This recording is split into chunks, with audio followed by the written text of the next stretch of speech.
Et un. Et salut tout le monde, comment allez-vous? Je suis avec Laurent Kasprovic qui m'a fait le plaisir d'accepter mon invitation. Je vois qu'il y a déjà certaines personnes qui sont là, donc salut Laurent. Bonsoir. Comment vas-tu? Ben écoute, ça va, je te remercie. Un peu stressé parce que c'est la sortie du livre Ouais. pour lequel tu me reçois ce soir et je te remercie. Et je suis très impatient d'avoir des échanges, notamment avec toi, mais aussi avec peut-être les lecteurs via les réseaux sociaux. Ça commence déjà. Ça commence, hein, j'ai vu ça sur les réseaux et les commentaires arrivent aussi petit à petit, mais comme il vient de sortir, il faut que les gens aient le temps de le lire. Donc je résume et je répète et je présente Laurent pour ceux qui ne connaissent pas, docteur en sociologie, qui a écrit 2 livres que sont Phénomène et Coup de fil de l'au-delà, Phénomène qui est coécrit avec Romuald de Le Terrier, donc je m'apprêterai à lire Métaverse qui vient de sortir de Romuald. Et c'est surtout pour Coup de fil, des coups de fil de l'au-delà, point d'interrogation, et c'est très important le point d'interrogation parce que je vais me répéter, alors je dis bonjour à Céline, à Pierre Troy, salut Pierre Troy, comment vas-tu? Ça me fait plaisir que tu sois là, Bérangère, Marilène, etc. Je dis bonjour à tout le monde en global, ce sera plus facile. Pourquoi j'ai voulu que Laurent vienne? Parce qu'en fait, je trouve ce livre fascinant et je l'ai trouvé fouillé, approfondi et surtout, ce qui m'a, quand j'ai fermé à la dernière page avec les dernières annexes, hein, où tu parles de le téléphone de Monsieur Harrington que j'ai vu, mais je vais pas tout spoiler non plus, je me suis dit, enfin quelqu'un qui ne m'impose rien. Voilà. Il me présente quelque chose, il me présente des propositions, il me présente des éventualités, et il me dit pas, c'est ça, et c'est comme ça, et il n'y a pas d'autre choix. Et c'est pour ça que je me suis dit, il y a une ouverture, et cette ouverture prête au dialogue, prête à l'échange. Et du coup, dans la foulée, j'ai commandé Phénomène que j'avais acheté à sa sortie et que j'avais mis de côté parce que ma pile de livres elle est immense. Et du coup, je me suis dit, si c'est aussi bien le coup de fil de l'au-delà, surtout que j'aime bien les phénomènes ovni, ça va être génial. Donc Laurent, coup de fil de l'au-delà, en tant que médium, je pouvais pas passer à côté, on discutait un petit peu en off. La première question que j'ai envie de te poser, moi je connais la réponse, mais pour les personnes qui n'ont pas encore lu le livre ou qui attendent le livre qu'ils ont commandé, comment t'est venue cette idée de faire cette recherche sur les appels et en quelques mots, que sont les coups de fil de l'au-delà? Alors déjà, j'ai vécu moi-même donc ce phénomène en 2004. Je tiens tout de suite à préciser aux auditeurs qu'en fait, le phénomène se distingue largement du phénomène de la TCI ou même des PVE, tu sais, les voies électroniques. Alors, il se distingue au moins dans un premier aspect. Le premier et le principal aspect, c'est quand même que les gens qui font l'expérience de ces appels téléphoniques avec supposément des défunts, eh bien, ne savaient même pas que le phénomène existait. On peut dire aussi qu'ils ne souhaitaient pas que le phénomène se produise. Donc, hein. Le phénomène est totalement spontané. Un jour, ils reçoivent un coup de téléphone et ils ont une conversation, quelque chose qui s'apparente à une conversation avec un défunt. On a même quelques cas où on a des enregistrements. Moi-même, dans ce que j'ai vécu en 2004, comme le phénomène avait été progressif, qu'il s'était répété, j'ai pu enregistrer. Donc, je sais que le phénomène est réel au sens matériel du terme. Et c'est la raison pour laquelle, 20 ans plus tard, je peux donc toujours l'écouter et je sais que je n'ai pas rêvé. Et comme à l'époque, il y avait des témoins, je sais aussi qu'on n'a pas rêvé, on n'était pas plusieurs à rêver. Donc, je sais que le phénomène est réel, objectif, et c'est pour ça que j'insiste parfois, parce que je vois que dans le jargon, maintenant, il arrive le terme vécu subjectif de contact avec un défunt. Je ne sais pas si tu as vu, VSCD. Je tiens à préciser tout de suite, non, c'est objectif. Objectif, même si on cherche l'explication finale. Mais en apparence, tout du moins, on a bien la voix d'un défunt, on a bien des échanges avec cette voix, et cette voix donne des détails très précis et passe des coups de téléphone ou passe des messages à propos, hein, donne des détails réels sur sa vie, sur la vie courante de ceux qui lui ont survécu. Donc, ce phénomène est objectif. Moi, si je travaille dessus, donc, c'est parce que je l'ai vécu en 2004 et c'est parce que je me pose des questions sur sa réelle explication, sur l'explication finale derrière ça. Est-ce qu'il s'agit véritablement des défunts ou bien on peut penser qu'il y a une autre explication qui prévaudrait, au moins pour certains cas. Donc voilà, c'est la raison pour laquelle sur la couverture, j'ai mis un gros point d'interrogation, mais j'ai recueilli quand même, j'ai mis dans ce livre 60 cas différents, tous plus fous les uns que les autres, hein, parce qu'à chaque fois que j'arrivais sur un cas, je me disais, celui-là, c'est le plus dingue du livre. Mais en Ça va vérité, crescendo, hein. ça va crescendo, il y a de plus en plus dingue. Et j'ai recueilli, enfin, moi j'ai recueilli 30 cas en France, mais il y en a 60 en tout dans le livre. Ce que je trouve intéressant, c'est qu'il y a même des messages entre guillemets prédictifs. Donc des Mhm. personnes qui appellent pour prévenir, au préventif du moins. Oui, Peut-être pas prédictif, mais préventif. oui. On a parfois des coups de téléphone d'un défunt qui annonce d'un danger. Voilà, qui annonce d'un danger. Et c'est une des caractéristiques du phénomène, même si ça ne se produit pas tout le temps. Hein, c'est le truc un des plus rares, une des caractéristiques pardon, les plus rares. C'est peut-être une fois sur 100, mais on a quand même ça qui apparaît. Alors, c'est apparu en 79. Et moi, j'ai recueilli un témoignage à 79 parce qu'il y a eu la première enquête sur ce phénomène euh, aux États-Unis, mais ça apparaît aussi en 2000, dans les années 2010-2011. J'ai recueilli un cas où ça arrive à un Canadien qui se rend pour se faire opérer, qui reçoit un coup de téléphone d'un ancien collègue de travail, pourtant décédé, et qui lui dit va pas te faire opérer demain, c'est dangereux. Et effectivement, l'histoire montre que quand il arrive à l'hôpital, effectivement, il ne fallait pas qu'il se fasse opérer. Donc, le phénomène peut aider, peut venir en aide, mais encore une fois, par un intermédiaire incroyable, c'est celle d'une voix d'un défunt. Donc, c'est vraiment très, très, très étrange. Qui peut se manifester aussi d'une autre manière, mais par le biais du rêve. C'est-à-dire, Avec le trickster dont tu as parlé. Ton petit rêve quand ben, tu étais en voiture et que. ça c'est autre chose, effectivement, mais ça c'est autre chose. Ok, ouais, ouais, ouais.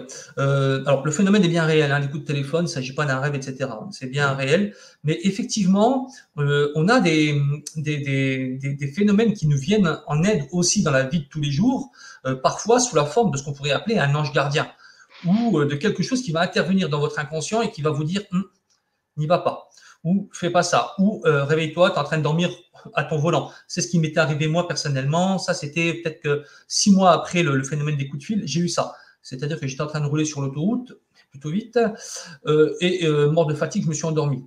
Et quand je me suis endormi, j'ai fait un rêve très très lucide, un rêve très fort, dans lequel est apparu un petit personnage sous la forme du Joker, un bouffon du roi, et qui m'a fait un signe comme ça, comme pour me dire réveille-toi et braque. Donc c'est là que je me suis réveillé et que j'ai braqué et que effectivement je me suis sorti de ce mauvais pas. Euh, alors qu'est-ce qui intervient? Qu'est-ce qui pourrait être à l'origine de ces appels téléphoniques ou alors de ces interventions qu'on pourrait appeler d'ange gardien? C'est très compliqué. On ne peut poser que des hypothèses. C'est ce que j'ai essayé de faire dans le livre, tout doucement, en faisant mon enquête. Est-ce que c'est nous, notre inconscient, notre âme, qui pourrait produire ces phénomènes-là, hein, ou est-ce que c'est au contraire exogène, c'est-à-dire est-ce que c'est bel et bien des défunts hein, qui interviennent, voilà, pour nous contacter? Tu connais Pierre Jovanovic. Oui. Tu sais comment il a eu l'idée d'écrire Enquête sur l'existence des anges gardiens. Oui, il a vécu quelque chose de sensiblement similaire Il a vécu plus ou moins à la moi. même Hein. chose, oui. Ouais. Oui, oui, oui. Il était en voiture dans la Silicon Valley parce qu'il était journaliste informatique. Mhm, Et en fait, il y avait une fusillade. Et à un moment, avant même qu'il voit la fusillade, il a entendu mhm, baisse-toi. Il s'est baissé. mhm, Et lui a même mhm. vu la balle arriver au ralenti, comme dans Matrix. Oui, oui, oui, oui, oui, oui, oui, oui, c'est ça. Donc c'est vraiment une question qu'on peut se poser parce que le phénomène des coups de téléphone, lui, il intervient donc via les téléphones, mais on peut avoir d'autres interventions. La seule question qu'on se pose véritablement nous, les chercheurs, c'est de savoir est-ce que c'est endogène, hein, est-ce que ça vient de nous, d'une partie inconsciente de nous-mêmes, ou est-ce que ça vient de quelque chose d'extérieur à nous-mêmes. C'est la vraie question qu'on se pose. La question que personnellement je répondrais en te disant probablement des deux. Voilà, parce que on en parlait en antenne, mais en tant que médium, et toi tu n'es pas médium, même si tu reçois en tant que médium, fondamentalement, tu fais le lien entre l'invisible et le visible. Tu reçois des Mhm, appels de l'invisible, donc il y a un certain lien. Donc d'une certaine manière, on peut parler médiumnité. Mais en ce qui me concerne, selon mes expériences et mon vécu, je pense qu'il y a un peu des deux. Alors c'est une hypothèse, c'est pas une certitude, mhm, dans le sens où j'ai vécu des captations, je sais mhm, pas comment on peut appeler ça autrement, d'entités qui décrivaient des choses tellement précises, jusqu'à des bijoux, la forme du bijou et ce genre de choses, que comment est-ce mhm. que ça peut venir de nous? Et par Oui. ailleurs, j'ai vécu aussi des captations où c'était plus flou, il y avait moins de détails, il y avait parfois un petit peu plus de Mhm, questionnement que de certitude. Et là, je pense que ça vient plutôt de nous. Mais les coups de fil, quand je lis le livre, ça résonne pour moi. C'est-à-dire que, je le disais dans un de mes commentaires, si tu es un peu sensible, tu vas sentir que ça vibre, que ça résonne. Il y a des cas qui ont résonné plus que d'autres. C'est-à-dire qu'au moment, ma réaction à moi en tant que médium, je vais te l'expliquer comme ça, tu sais de quoi je parle. Quand je suis entouré d'entités, j'ai le corps qui vibre, j'ai des picotements, des chatouillis, etc. Et j'ai ça quand je lis certains, notamment l'histoire de Dean Koontz, ça m'a vibré d'un coup comme ça. Et pour moi, ça veut dire que c'est une intervention extérieure, c'est une hypothèse de nouveau. Mais j'ai eu ça quand j'ai lu certains livres où en fait je sais qu'il y a quelque chose qui n'est pas de mon énergie qui est près de moi. Maintenant, quand on parle moi j'ai vu des choses qui ne sont pas forcément similaires, j'ai vécu des choses qui le sont, mais j'ai connu énormément de gens, dont une personne dont je te parlais tout à l'heure, qui voyait sur sa télé débranchée et sur sa chaîne IFI débranchée, maintenant j'y pense, il y avait de la neige qui apparaissait avec des visages dedans, et sa chaîne IFI se mettait en route toujours sur la même station, alors que ce n'était pas la station qu'il écoutait. Maintenant, je viens d'y penser. Et sa maison n'était pas hantée. Donc, il y avait vraiment un phénomène. Et ça se passait toujours aux mêmes heures. C'était la nuit, parce qu'il était nocturne. Donc, croire et entendre ça, le croire parce que tu sais que la personne n'est pas folle. Les cas que tu développes dans le livre, tu vois bien que ce sont des personnes tu sens bien que ce sont des personnes qui ont les pieds sur terre. Voilà, je pense que c'est endogène et exogène en même temps. Oui, et puis il y a une autre problématique dans le livre qui est soulevée au fur et à mesure qu'on égrène ces 60 cas-là, c'est la question de la nature de notre réalité. Parce que tu as vu, on a des cas où le téléphone est cassé, où le téléphone est éteint, ou alors même il n'y a plus de carte SIM, et il va fonctionner. Et il va ou dans un tiroir, tu as même oublié qu'il existait, il va fonctionner avec marqué dessus appel grand-père ou tu vois, de ton père ou de ton proche décédé. Donc on a des cas vraiment très étranges, ou même, je dirais, oui, l'explication des défunts, admettons, gardons-la.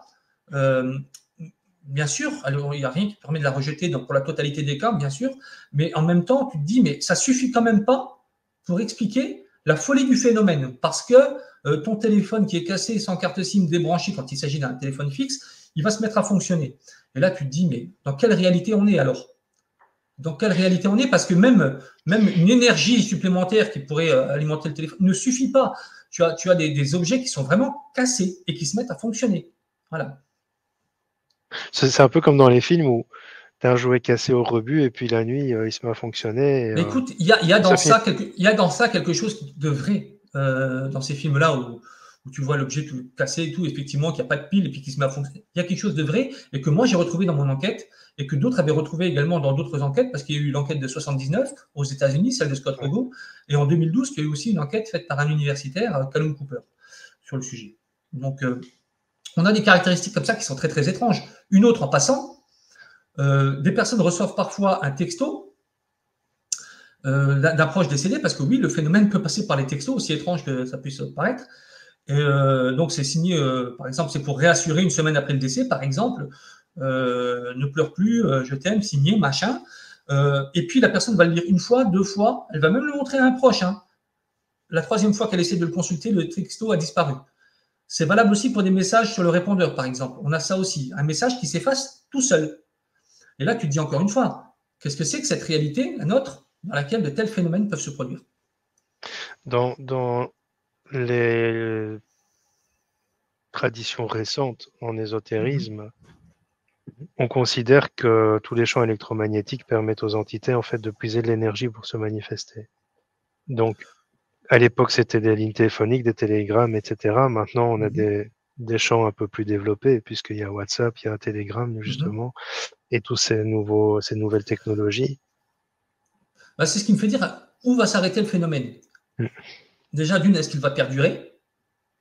Il y a 3 enquêtes ou 4 enquêtes, il y en a même une en Italie dans les années 80 qui montre que le phénomène est, pour moi, selon moi, réel, puisque d'autres chercheurs ont dit aussi qu'il y a quelque chose qui cloche. On a des caractéristiques très précises qu'on retrouve 20-30 ans après, toujours dans ce phénomène. Est-ce qu'il va perdurer? Et si oui, est-ce qu'il va se déployer à travers aussi ce qu'on a maintenant comme Messenger, les systèmes de conversation électronique, etc. A priori, j'ai une réponse, c'est oui, parce que dans un des cas que j'ai dans mon livre, le phénomène s'est aussi déployé via WhatsApp, etc. Donc, il est possible d'entendre une voix pendant que vous êtes au téléphone avec quelqu'un sur WhatsApp, d'entendre la voix d'un proche défunt sur cette ligne-là, par exemple. Donc, on a des caractéristiques très précises qu'on retrouve et qui me font penser que oui, le phénomène est réel. Non, les témoins ne mentent pas parce que les caractéristiques, on ne les invente pas, hein, on les invente pas facilement. Je ne vais pas toutes les dire là maintenant, d'ailleurs, justement pour cette raison de préserver un petit peu l'intérêt pour moi d'interroger encore d'autres personnes. Mais quand ils me sortent une caractéristique très très précise, je sais que ding, ça, ils ne peuvent pas l'inventer et ils mettent, là, ils me parlent vraiment du phénomène. Donc, moi, je pense que ce phénomène va encore durer, hein, à condition que à un moment donné, on ne crée pas non plus du fake là-dedans, hein, que ça ne devienne pas de la folie, quoi, hein, que ça ne devienne pas n'importe quoi, et que donc d'autres chercheurs vont pouvoir encore enquêter, bosser sur cette question-là et voir un petit peu l'évolution du phénomène.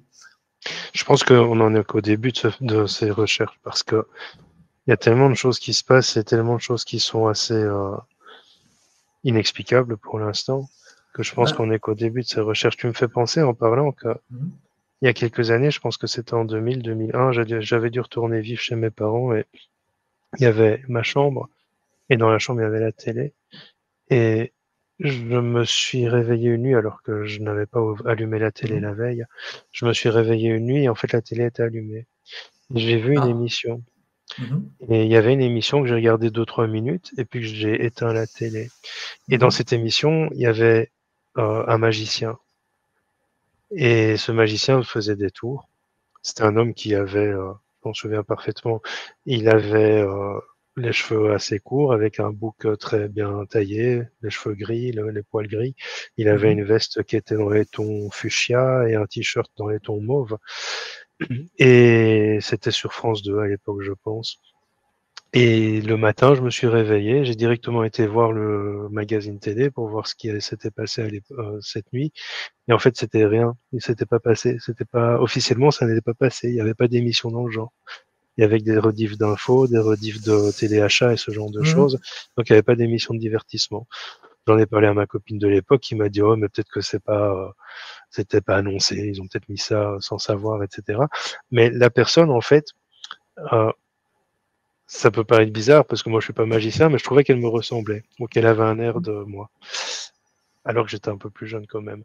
Et voilà, donc ça c'est un phénomène dont je viens de me souvenir. Ce qui est intéressant, j'avais envie de page 120, tu parles de un appel où en fait il parle d'un jeune homme qui était censé rentrer à la maison après l'hôpital et puis il reçoit un coup de fil disant ne vous inquiétez pas, il rentre à la maison et finalement il décède.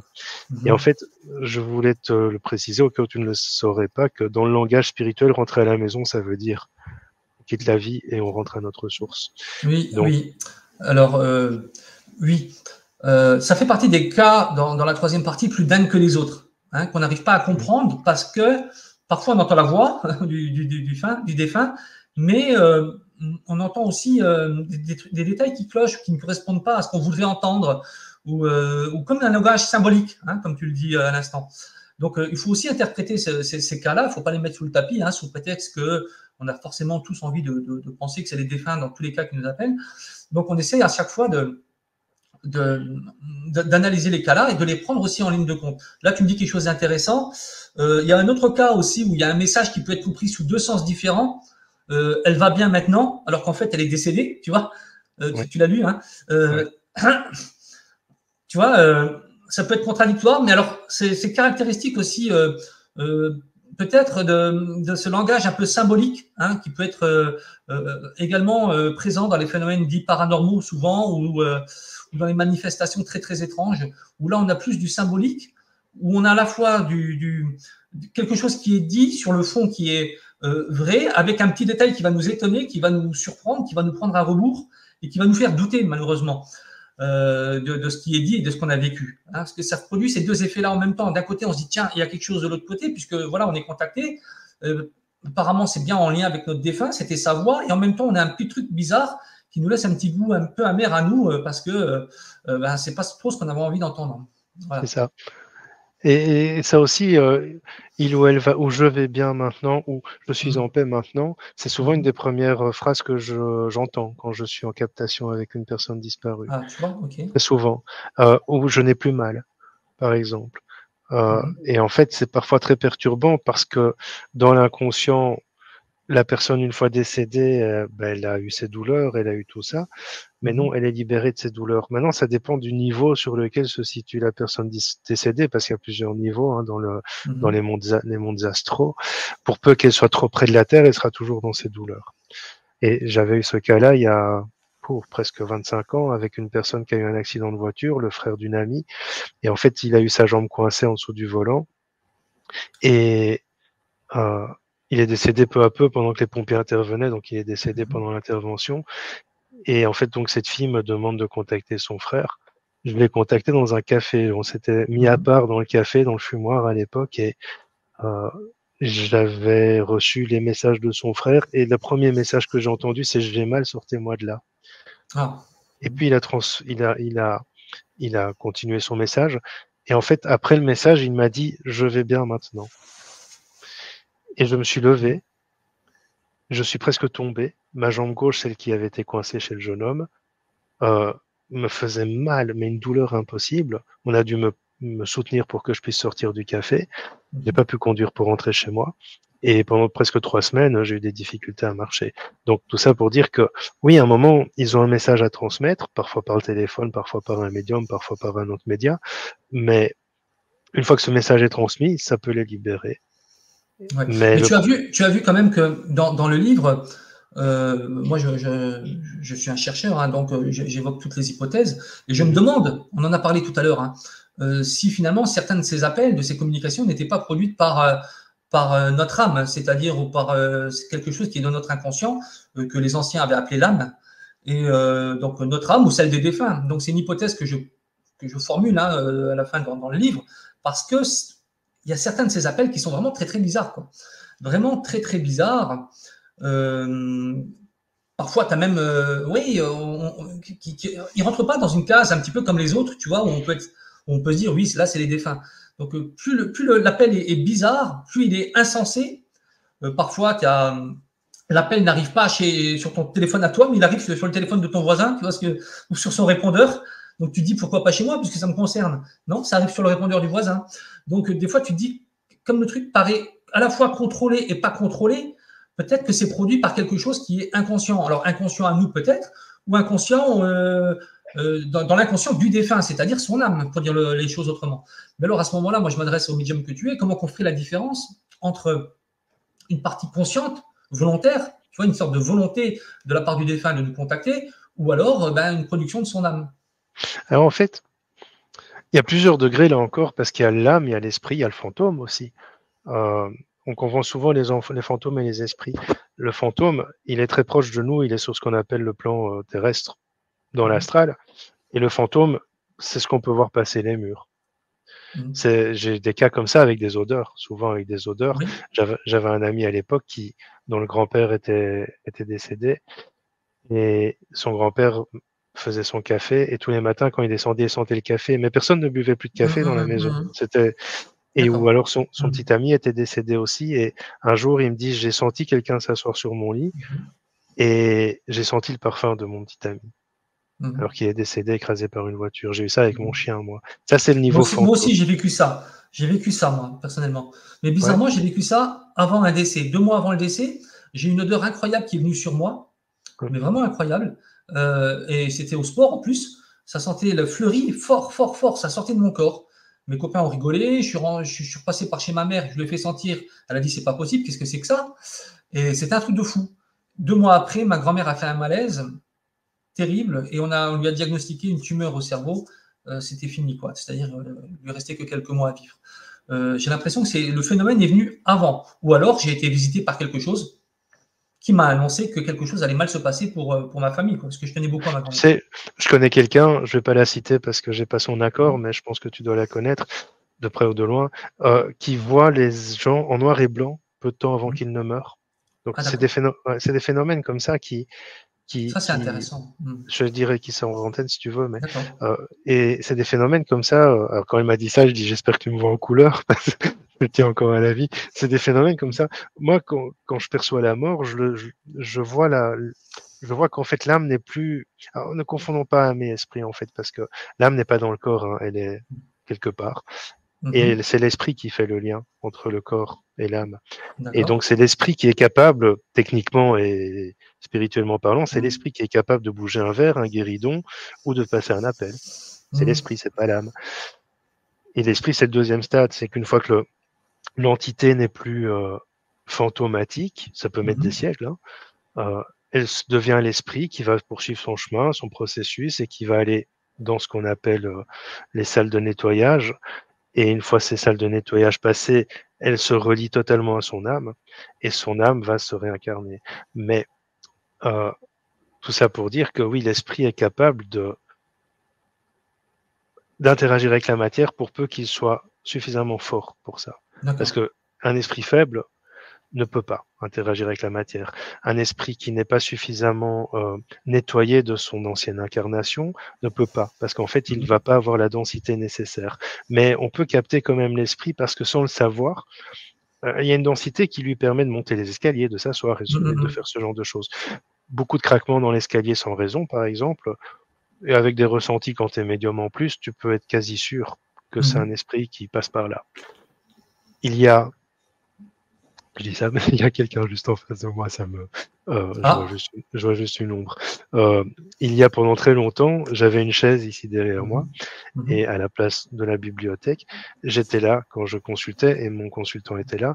Et en fait, souvent, les personnes se retournaient comme ça. Et je dis, qu'est-ce qu'il y a? Alors certains voyaient, d'autres pas. Et bah oui, mais il y a un homme assis sur cette chaise-là. Bah oui, c'est le propriétaire de la maison. Et en fait, voilà, eux, ils peuvent interagir. Alors, on peut pas forcément tous les voir. Maintenant, pour revenir à ce phénomène de voir en noir et blanc, moi, je perçois que l'esprit est entre le corps et hors du corps, en fait, avant la mort. Par exemple, mon père, quand il est parti, je l'ai vu 3 fois sortir de son corps.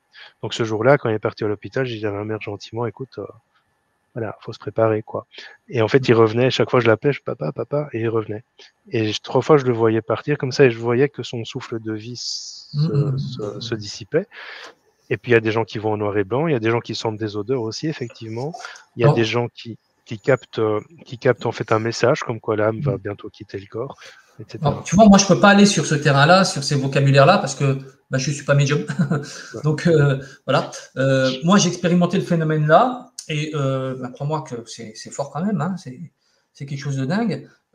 Et donc, j'ai mené une recherche, une enquête pour tester ces hypothèses-là.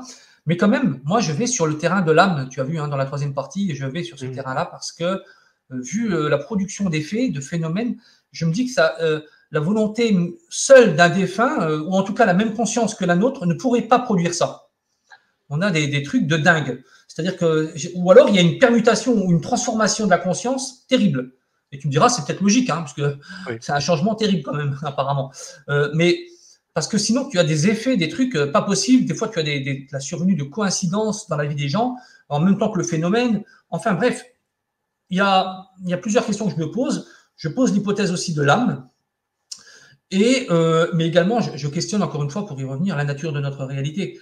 Qu'est-ce que c'est que cette réalité dans laquelle même des objets cassés se mettent à fonctionner? Et c'est peut-être ce que je veux apporter aussi, moi, à travers ce bouquin, en dehors du fait que je m'interroge sur, oui, la possibilité d'une après-vie, notre interaction avec ce qui survit et de notre conscience, mais aussi, ce que j'essaie d'amener, c'est une réflexion sur la nature de notre réalité. Peut-être que notre réalité n'est pas aussi solide, matérielle qu'on le croit. Alors bien sûr, ça ne va pas changer grand-chose, hein, le fait de le savoir que nous sommes dans un tout psychique, un rêve gigantesque, ça ne va pas changer notre destin, ni nos douleurs physiques, ni nos douleurs, pardon, je vais m'en sortir, morales. Parce que ça ne changera pas le fait de savoir qu'on est dans un tout psychique. Il y a des grands philosophes qui l'ont dit. Hein, et ils ont dit, ne vous inquiétez pas, on est dans un tout mental, un tout conscience, un tout psychique. Mais bon, ils ont eu les mêmes emmerdes que nous, hein, matériel, physique et moral. Donc, même Pascal, je pense, dans ses pensées en parle. Oui, non, mais Donc, voilà. c'est pas Donc nouveau, hein, même Platon aussi. Donc, oui, ça change rien de le savoir. Même Schopenhauer l'a dit un peu comme ça aussi. D'autres l'ont dit. Alors la philosophie hindoue, ils le disent. Hein, nous sommes dans un tout conscience. Mais alors, ça change pas grand-chose. Mais quand même, à travers l'étude des phénomènes paranormaux, on peut, je dirais même, on doit se questionner sur la nature de notre réalité. Voilà. C'est ce que j'ai essayé aussi d'amener. Quand tu pars du principe de ce qu'on appelle la loi de l'attraction, on crée notre réalité. Dans ma réalité, je suis en contact avec des êtres invisibles. Et dans la réalité de quelqu'un qui n'y croit pas, il va dire bah non, c'est pas possible. Alors, moi, Maintenant, je sais pas si on crée notre réalité, notre avenir, nos événements. Par contre, ce que je pense avoir vécu, moi, ce que j'ai vécu, c'est un truc qui pourrait montrer une sorte de prédestination. Je te donne le tableau. De toute façon, tu le connais, tu as lu le livre. C'était en 2003, un an avant les phénomènes des coups de téléphone. J'étais à Nancy, capitale du Nord-Est, comme chacun sait.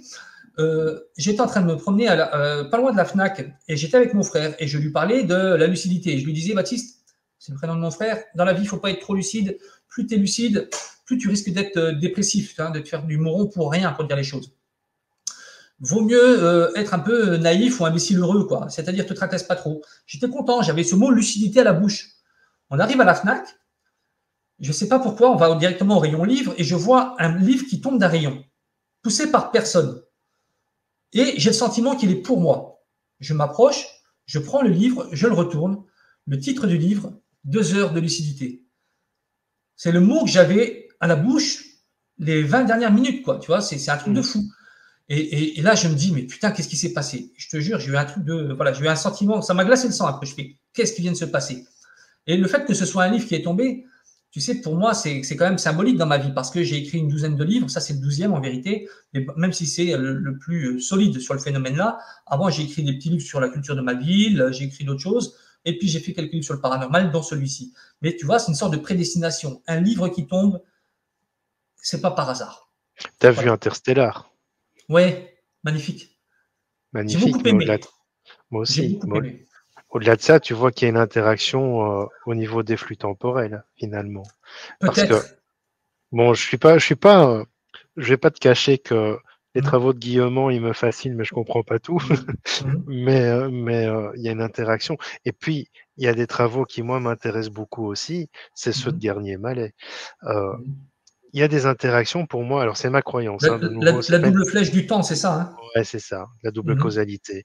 Et Mhm. pour moi, il y a des interactions, et je disais à ma compagne hier, et je l'ai même écrit, parce que j'étais occupé, je lis toujours 2 ou 3 livres en même temps, donc je suis occupé sur le double de Garnier Mallet, avec sa femme, et en fait, il parle donc du double avec lequel on peut interagir parce qu'il est dans le futur, et je me dis, mais en fait, si c'était nous, le double du futur de nous plus jeunes, Ouais, ouais. on ne sait pas, et il y a des interactions dans le sens où, qui sait, parce que c'est pas encore prouvé à 100%, que cette personne, c'est une hypothèse, hein, je l'émets pendant qu'on parle, une personne, ton père d'il y a 10 ans t'appelle ici et maintenant au moment où il sait qu'il va mourir. Ouais. Il y a des films qui exposent ça aussi. Qui sait que ton double, qui est là dans 10 ans, ne veut pas que tu lises pour changer ta direction de vie ce livre sur la lucidité et te le pousse un petit peu. On ne sait pas, c'est des hypothèses. Parce que Oui, oui, non, dans mais cette matrice ou dans cette réalité fausse, qui sait comment les choses agissent ou interagissent. J'ai moi-même à l'époque, bon, je fais un peu de voyance, j'ai fait des travaux que je l'appelais message de ton toi futur. Et en fait, certaines personnes m'ont dit c'est fou parce que on est à la date que tu avais annoncée. Bon, par exemple, je l'ai fait en 2017 en disant je t'écris depuis 2022 et tout s'est passé comme tu l'as dit. Alors, ok, tu peux dire oui, mais il y a la prophétie autoréalisatrice aussi. Il y a pas mal de choses qui rentrent en jeu. Cependant, qui sait que finalement, dans cette réalité ou cette pseudo-réalité, il n'y a pas des interactions entre notre nous du passé, du présent, du futur, etc., qui peuvent amener à ce genre de situation. Oui, ben, toutes les questions sont à poser, toutes les hypothèses sont à poser. Moi, j'ai pas de réponse claire et définitive. Je suis un chercheur et donc j'aurai le doute jusqu'à la fin. Mais par contre, on pourrait peut-être, si on arrive à la fin de cette conversation, je ne sais pas presser le pas, mais un des derniers mots qu'on pourrait avoir, c'est quand même de dire que, comme tu l'as dit à l'instant, on ne sait pas ce qu'est cette réalité-là. Toi, tu as parlé de fausse réalité, et c'est vrai, parce que dans un certain sens, c'est vrai. Ce qu'on croit savoir de notre réalité est faux déjà. Voilà. Parce que sinon, ces phénomènes ne pourraient pas se produire. C'est pas possible. Donc, ce qu'on croit savoir de notre réalité, je veux dire en termes de consensus scientifique, c'est faux. Alors, je sais bien que le matérialisme nous permet de faire des miracles. Hein. Regarde, on communique un instant grâce à la méthode scientifique qui est basée sur le matérialisme. D'accord. on parle de matérialisme, de méthodologie matérialiste, ou de matérialisme, pardon, méthodologique, c'est plutôt ça.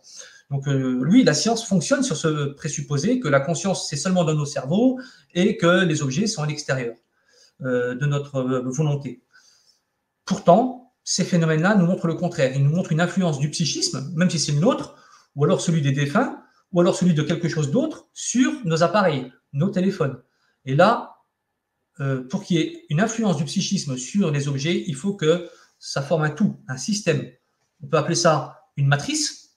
Hein, certains vont jusque-là. On parlerait de simulation, de système matrice. Hein. Il y a un célèbre film qui l'évoque. Ou on pourrait parler aussi d'un tout psychique, d'un rêve. Un rêve, c'est ce que moi j'avais proposé dans Phénomène, c'est d'évoquer le terme de tout psychique, dans lequel de tels phénomènes peuvent se produire. Par exemple, les synchronicités, les coïncidences incroyables entre ce que tu as comme préoccupation dans ton esprit à un moment donné et la survenue dans le monde réel, matériel, juste après. Là, j'ai quelques exemples. Je t'en ai donné un tout à l'heure avec le mot lucidité, le livre qui tombe devant moi, qui est même une prédestination, parce que je te dis, j'ai écrit plein de livres. Mais alors à ce moment-là, on voit bien qu'on est dans quelque chose d'autre que la réalité vue par les scientifiques actuels. Est-ce qu'on peut faire... Non, je ne peux pas dire ça comme ça parce qu'il est inévitable, bien que je n'ai lu que 60 pages, de faire un lien entre phénomène et coup de fil. Inévitable pour moi. Dans le sens où tu soulèves qu'éventuellement les personnes ayant des capacités telles que les miennes pourraient avoir qu'il pourrait y avoir une interaction avec des Des objets. exogènes. Ah, Non, oui. avec des, Ah, oui, d'accord, oui. avec des exogènes comme Des défunts ou des entités, d'accord. des non ou des ovnis ou ce genre de choses. D'accord, oui. Parce que je t'explique. J'ai plusieurs personnes qui m'ont manifesté en fait des comment on appelle ça. À un moment, ils ont une sorte de saut. Enfin, ils disparaissent pendant 2-3 heures. Ils ont une perte de temps. Je sais plus comment on explique ça. Oui, un missing time. Un missing Ah time. voilà, un missing time. Je cherchais le mot. Ils ont des missing time. Et en fait, ils montent quelque part ou ils descendent quelque part et ils pensent que 2 minutes se sont passées. En fait, 1h30, 2 heures, 3 heures se sont passées. Et pendant ce laps de temps, des objets ont disparu. Alors, tu pourrais me dire, oui, ils n'étaient peut-être pas conscients, ils ont déplacé eux-mêmes leurs objets. Mais quand ils demandent avec beaucoup d'affirmation à ce que ces objets réapparaissent, ils réapparaissent. Donc, est-ce que ce phénomène ne peut pas aussi être lié avec les coups de fil? Parce que finalement, c'est toujours une interaction de l'exogène ou endogène sur j'allais dire le matériel, mais sur le palpable, on va dire ça comme ça. Et est-ce que ça pourrait, pourquoi ne pas être... Alors, je pense que, écoute, c'est vers là qu'on va en vérité. Hier, j'ai participé à une discussion avec des spécialistes du domaine OVNI, du domaine, maintenant on appelle ça les PAN, hein, les phénomènes aérospatiaux non identifiés. Tu sais que c'est très pris au sérieux également par les Américains, par la Navy, par le Pentagone, par la NASA. Il y a de plus en plus de révélations. Ouais, ça, c'était le précédent phénomène. Et donc, on discutait avec eux, on s'est rendu compte que finalement, on a des liens entre les phénomènes paranormaux classiques et les phénomènes ovni. Souvent, les personnes qui ont fait l'expérience du phénomène ovni vont déclencher des phénomènes paranormaux. Il y a une étude qui a été faite, et je la signale dans le livre, phénomène, que ceux qui observent un ovni vont également dans leur vie avoir des expériences de mort imminente, ou en tout cas plus souvent que des personnes qui n'ont jamais fait le constat d'un ovni, ou alors des sorties de corps, des choses comme ça.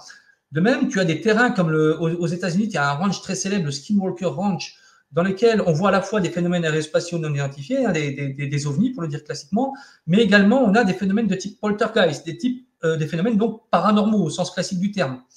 Donc on se rend compte que finalement le lien, la séparation qu'on avait fait avant entre tous ces phénomènes inexpliqués, peut-être qu'elle est fausse. Peut-être qu'en vérité nous sommes là face à une problématique qui est la même à chaque fois face à ces phénomènes-là.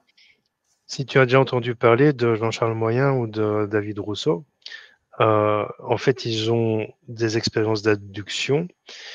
Pour David Rousseau, elle a été longue et elle a été assez étrange dans son... Alors, il habitait, je me demande s'il habitait pas dans ton coin, ou alors il était plutôt non, je crois qu'il était à l'ouest de la France. En fait, enfant, David Rousseau, pour ceux qui ne connaissent pas, il jouait à l'extérieur avec ses petites voitures. Il a lui aussi eu une sorte de missing time et en fait, il s'est retrouvé devant un être qui était gigantesque, etc., qui a Mhm, commencé à lui parler.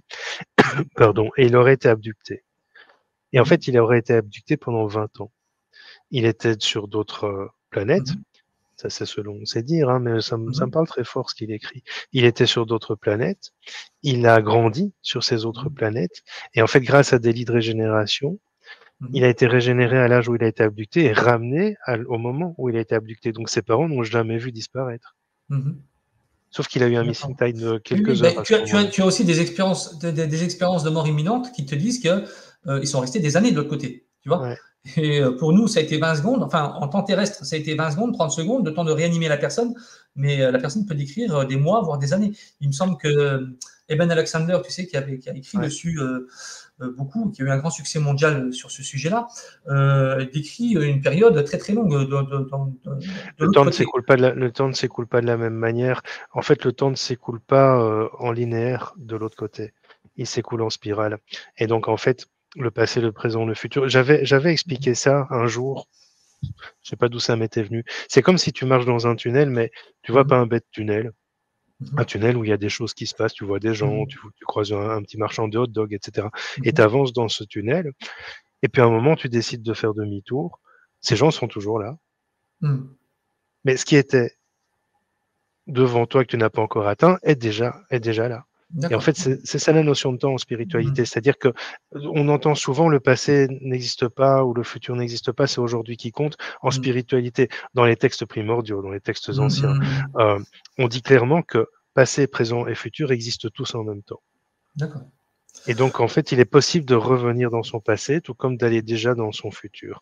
Et c'est intéressant parce que l'écoulement du temps n'est pas du tout pareil, parce que j'ai eu une de mes premières un de mes premiers contacts, je faisais du Ouija à l'époque, je faisais beaucoup de Ouija. Mhm, Et en fait, je l'ai eu devant moi. Alors, je l'ai pas vu, je l'ai ressenti. En fait, je ressentais une masse devant moi.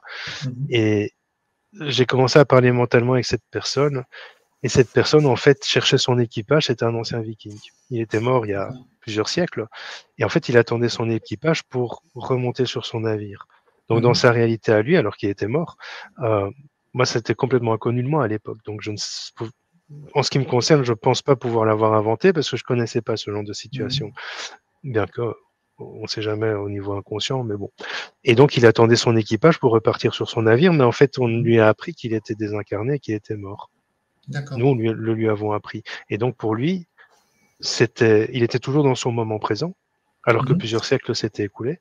Oui, oui, oui, on entend souvent ça, on entend souvent, tu en as fait l'expérience, mais c'est vrai que c'est quelque chose qui est assez classique en vérité, hein, enfin, qui est connu dans la Ouais. littérature sur ces sujets-là. La personne qui est bloquée, quoi. Elle est bloquée. Et j'ai eu le cas aussi avec un homme qui cherchait sa femme. Et en fait, sa Mhm, femme n'était pas sur le même plan énergétique que lui, donc en fait, il ne la voyait pas. Et en fait, pour lui, il attendait que sa femme décède, mais sa femme était déjà décédée depuis facilement 80 ans. Donc, dans sa réalité à lui, il était décédé, il attendait sa femme, mais ça faisait déjà 80 ans qu'elle était décédée. Donc, il était toujours dans son présent. Et en fait, pourquoi? Souvent, mhm. les morts brutales. Quand il y a une mort brutale ou accidentelle ou D'accord. inattendue, parce que quand tu déclines, tu sais que tu vas mourir, tu te prépares, ben, Mhm, tu es prêt à ça. Quand tu as une mort brutale, un accident ou une crise cardiaque ou ce genre de choses, tu ne l'es pas. Et donc souvent, les âmes sont propulsées hors de leur corps mhm. et, et elles ne savent pas qu'elles sont mortes. Ils ne savent pas qu'ils sont morts. D'accord. Oui, C'est oui, comme dans le oui. sixième sens. Hein. En fait, il y a trois films et séries qui sont vraiment excessivement parfaites, j'ai envie de dire, au niveau scénaristique, qui sont Mhm, Ghost, mhm. Le Sixième Sens et la série Ghost Whisperer dont je parle souvent, où en fait c'est Et, parfait.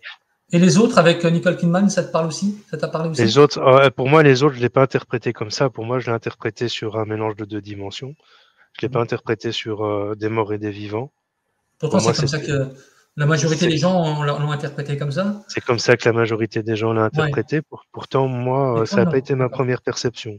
D'accord. Et en même temps, non, parce que je comprenais pas pourquoi ils se cachaient et tout ça, fermaient les volets, etc. Ok. Non, moi, j'ai Ok. et Mhm. comme j'ai vécu un phénomène aussi assez étrange D'accord. Mhm. de dimensions qui s'entremêlaient, Mhm. je l'ai déjà expliqué à mes abonnés, mais en fait, un jour, j'ai été pour faire un nettoyage de maison. J'avais des copains avec qui on allait faire des nettoyages de maison.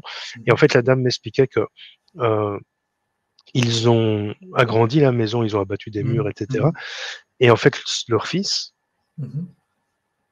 avançait dans un endroit où il n'y avait rien devant lui. Et en fait, il avançait comme ça, comme s'il y avait un mur devant lui D'accord. et qu'il cherchait une porte. Et en D'accord. fait, en me connectant en méditation, et on était plusieurs à faire cette même méditation en même temps, on a vu qu'il existait un mur avant qu'ils D'accord. avaient abattu. D'accord. Mais c'est pas eux qui D'accord. les avaient abattus, c'est les anciens locataires qui D'accord. les Ok, avaient ok. abattus. Génial. Ok, ok. Donc, ils ne savaient Ça, pas c'est qu'il y avait ce intéressant. mur-là. Mais ce mur existait toujours. D'accord. Et donc, pour moi, c'était une histoire de dimension. Parce que dans D'accord. une dimension, il était abattu, dans une autre, il existe toujours. D'accord. Et, C'est intéressant. et du coup, là, j'ai vu les autres après cette expérience. Et donc, pour moi, j'ai fait directement ce lien entre des gens qui habitent sur une dimension dans un château et d'autres qui viennent dans ce château sur une autre dimension, mais ils arrivent à se capter. Parce que D'accord. on ne peut pas toujours se capter. Mais comme on peut capter un décédé, on peut capter quelqu'un sur une autre dimension. D'accord. Alors, Ok. c'est nouveau, c'est aussi une théorie. Mais Parce que tu connaissais pas, toi, le phénomène des coups de téléphone, si? Tu le si connaissais? je le Ah, connaissais, mais d'accord. je l'avais pas, Mhm. j'avais déjà entendu parler de ça, mais pas de manière aussi approfondie et fouillée. Ouais. D'accord. Oui, J'en en avais, fait, sans prétention, mais c'est vrai que c'est dommage. Alors, tu avais le père François Brune, quand même, ouais. qui, dans son bouquin phare, Les morts nous parlent, tu sais, dans la fin des années 90, J'ai évoquait jamais ce. lu, figure-toi que je l'ai commandé, Ah, du coup. il a une plume, enfin, il avait une plume, pardon, incroyable, et il en parlait sur quelques pages, il en parlait, hein, quand même. Mais c'est vrai qu'en France, on n'a pas eu d'études systématiques comme je le fais moi, c'est-à-dire mettre 60 cas, recouper toutes les caractéristiques du phénomène, proposer des hypothèses, discuter avec d'autres chercheurs, ou en tout cas les convoquer. Hein, c'est ce que j'ai fait. J'ai convoqué les réflexions de Scott Rocco en 1979, de Callum Cooper, et puis j'ai apporté les miennes. Hein, j'ai essayé d'apporter ma propre vision du problème. Ça n'avait jamais été fait encore en France et je trouve ça incroyable parce que le phénomène des coups de téléphone, en comparaison par exemple avec, je dirais, avec la TCI, hein, c'est comme si tu comparais, je sais pas moi, la 5G avec la 2G, tu vois, c'est sur nos téléphones, tu as au téléphone, il y a des conversations limpides avec, certes, parfois la voix est un peu caverneuse de l'autre côté, mais tu reconnais, tu vois, t'as pas à tendre l'oreille, t'as pas à essayer de décrypter les choses, c'est clair et net. C'est ça qui est vraiment très troublant. Et c'est d'autant plus troublant maintenant. Je me dis, mais comment ça se fait qu'en France, personne n'avait sorti ce bouquin-là encore, quoi. Aux Parce États-Unis, que ça a été fait c'était, en 79. parce que c'était ta mission, c'est tout. Moi, je suis convaincu de ça. C'est ta mission, c'est à toi d'amener le sujet. Maintenant, je vais t'avouer quelque chose. Certaines personnes m'ont témoigné sur certaines de mes vidéos. J'en ai quand même fait 600, donc c'est beaucoup. Dans certaines vidéos, on entend des cris de bébé, alors qu'il n'y a pas de bébé autour de moi. Dans mes vidéos à moi. Hein. Dans une autre vidéo, quelqu'un m'a dit, il y a quelqu'un qui parle derrière toi. Et apparemment, c'est perceptible. Si tu connais le château de Fougeray, où j'ai été plusieurs fois, où il y a des phénomènes, Véronique Lachâtelaine m'a fait écouter. Alors, c'était pas volontaire, donc elle a pas mis les choses comme elle a pas mis les choses en place. Elle a juste mis son enregistreur de smartphone en route, et il y a une voix qui dit qui es-tu, mais elle est claire et distincte. Et alors sur sa page, il y a beaucoup de PVE comme ça. Il y a des choses qui se manifestent à Fougeray qui sont hallucinantes, genre une armoire qui tombe. Ou pour moi, c'est la même force qui fait tomber une armoire que celle qui fait sonner un téléphone. Maintenant, il y a une autre question. Alors tu vas me dire oui, mais dans ton cas, par exemple, il y avait des témoins, tu n'étais pas seul. Mais dans les cas où, par exemple, la personne est seule, est-ce que ce téléphone sonne vraiment ou est-ce que la personne l'entend dans son esprit alors que le Alors, téléphone c'est ne une bonne sonne pas? question. C'est une bonne question. Et comme on a plein de cas de figure différents, j'ai envie de dire que on a les deux. Parfois, tu as deux personnes qui sont dans la même pièce. Une des deux personnes va entendre le téléphone sonner, l'autre non. Et ça, c'est extraordinaire quand même. Et donc, l'une va décrocher, elle va avoir une conversation avec quelque chose d'incroyable, et l'autre ne va pas entendre, parce qu'elle n'a pas entendu, elle ne comprend même pas pourquoi l'autre, elle prend le téléphone. Quoi. Donc, on a ce cas de figure-là. Ou alors, on a le message qui va se déposer directement sur ton répondeur, tu sais, le répondeur à cassette magnétique, ce qu'on avait avant, sans que le téléphone n'ait sonné. C'est-à-dire que le téléphone ne sonne pas, mais ton répondeur, il se met en route tout seul. Donc, on a énormément de cas de figure différents et ce serait vraiment trahir le phénomène que de dire ça se passe comme ça et pas comme ça. Tu vois, tu as plusieurs choses quand même qui peuvent se produire, même si on a des caractéristiques très très fortes et très très précises, notamment ces textos qui s'effacent ou ces messages répondeurs qui s'effacent, ces coïncidences qui peuvent se produire un petit peu avant ou après l'appel. Donc, on a un peu tout ça qui se recoupent et qui se retrouvent depuis 40 ou 50 ans dans le phénomène, quelles que soient les zones du monde dans lesquelles Ce que je auquel trouve ils très témoignent. fou, en fait, Laurent, moi, ce que je trouve fou, c'est que tu as des chasseurs de fantômes qui en sont outillés, qui ont des bruits blancs, qui ont Oui, ceci, oui, qui ont oui, oui, cela, oui, oui, et oui, qui oui, captent rien. oui, Et là, il y a quelqu'un qui appelle et pouf, c'est il y a un ça. message sur le répondeur. Moi, Je trouve ça hallucinant, moi. mais oui, mais ça fait partie de toutes les questions qu'on peut se poser à la fin de cette enquête, si je me les pose. Dans le livre, je le dis, pourquoi moi j'ai vécu ça, pourquoi d'autres n'ont pas vécu ça? Ouais. Il y a des gens qui sont beaucoup plus endeuillés que moi, hein, qui sont beaucoup plus dans entre guillemets, dans le drame que moi. Moi, j'ai perdu mon chien en 2004. Depuis, j'ai eu d'autres deuils, mais je veux dire, j'ai perdu mon chien en 2004. Ça a été douloureux, mais il y a pire. Il y a des gens qui ont beaucoup plus souffert et eux, ils n'ont rien eu, tu vois. Et ça, je m'interroge sur le pourquoi. Et je me dis, ben, Je, si. Tu veux que je te dise quelque chose?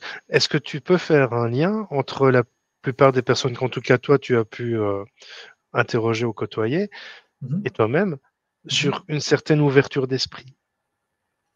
Parce que une personne fermée, tu mhm. sais, je vais te donner un Oui, exemple oui, oui, très, oui, oui, c'est possible. Mhm, voilà, une personne fermée mhm. n'est pas ouverte à ça Ben oui. et donc elle ne peut pas le capter, le Mhm, recevoir ou accepter que ça puisse exister. mhm, mhm, mhm.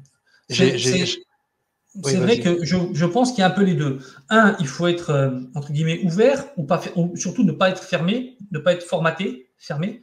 Et c'est pour ça peut-être que ça se produit dans l'entourage des enfants ou des jeunes plutôt que des vieux, hein, parce que le formatage n'a encore pas été fait par notre société sur ces esprits-là. Et aussi peut-être au niveau psychique, tu vois, le psychisme qu'on a à un certain âge n'est pas le même qu'on a à un autre âge. C'est C'est ça. peut-être ce qui pourrait expliquer que ben, certains phénomènes peuvent se produire quand on est jeune et moins quand on est vieux, par exemple, parce que le psychisme a changé, a évolué. Moi, il ne m'arrive plus rien depuis 2014. Je ne vais pas te mentir, 2014, il m'est encore arrivé, juste après le décès de ma grand-mère, j'ai eu des appels en absence sur le téléphone fixe, le téléphone portable, pardon, pendant un mois. Ou alors, ou alors je décrochais, mais il n'y avait rien au bout de la ligne. J'avais ça. Mais par contre, depuis 2014, il ne m'est rien arrivé. Il ne m'est plus rien arrivé. Tu vois, je peux pas. Tu sais, il peut, alors ça reste de nouveau hypothétique, mais parce que j'ai vécu ou reçu des témoignages de personnes qui se sont ouvertes à ces croyances parce qu'un phénomène s'est produit. Mhm. Parfois, peut-être que ce genre de phénomène, justement, c'est pour permettre à la personne qui reçoit Mhm. d'ouvrir sa croyance sur la mort, sur la survivance. Et Oui. voilà, parfois, c'est le chemin aussi, parce que quand tu lis les recherches de certains autres chercheurs dans d'autres Mhm. domaines, euh, et surtout sur l'âme, la survivance de l'âme, etc., Mhm. notamment tout ce qui est Kardec, tout ce qui est Papus aussi. Mhm. Euh, En fait, la survivance de l'âme n'est jamais une certitude, Mhm. mais une fois qu'une personne est confrontée à une expérience qui lui permet de se dire finalement il y a une survivance, Mhm. ou il y en aurait une, alors en fait elle s'ouvre spirituellement et parfois elle commence à s'accomplir à ce moment-là.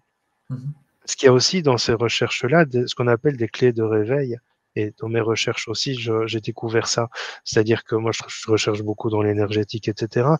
Les clés de réveil, c'est qu'un événement spécifique va Mhm. permettre à la personne de se réveiller et d'accomplir son chemin, d'accomplir les choix de son âme.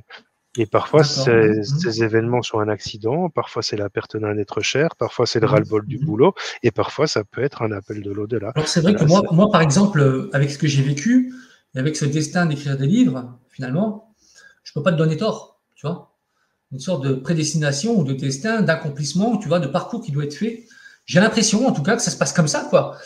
tu sais, Je peux pas te donner tort, hein, je peux pas te donner tort, même si je vais pas l'affirmer, tu vois, parce que voilà, bah, je suis un chercheur, donc c'est le genre d'affirmation que je c'est peux pas, ça, voilà, ouais, voilà. c'est ça. Mais je te donnerai pas tort, je te dirai pas non, quoi.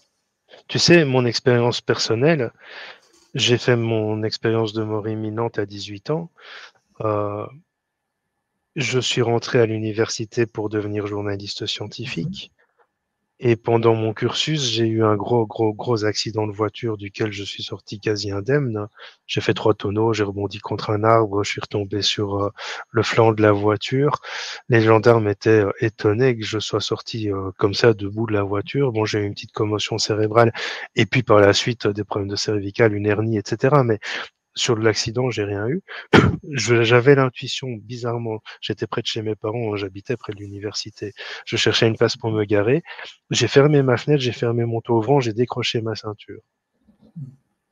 Et la voiture m'est rentrée dedans 3 secondes après.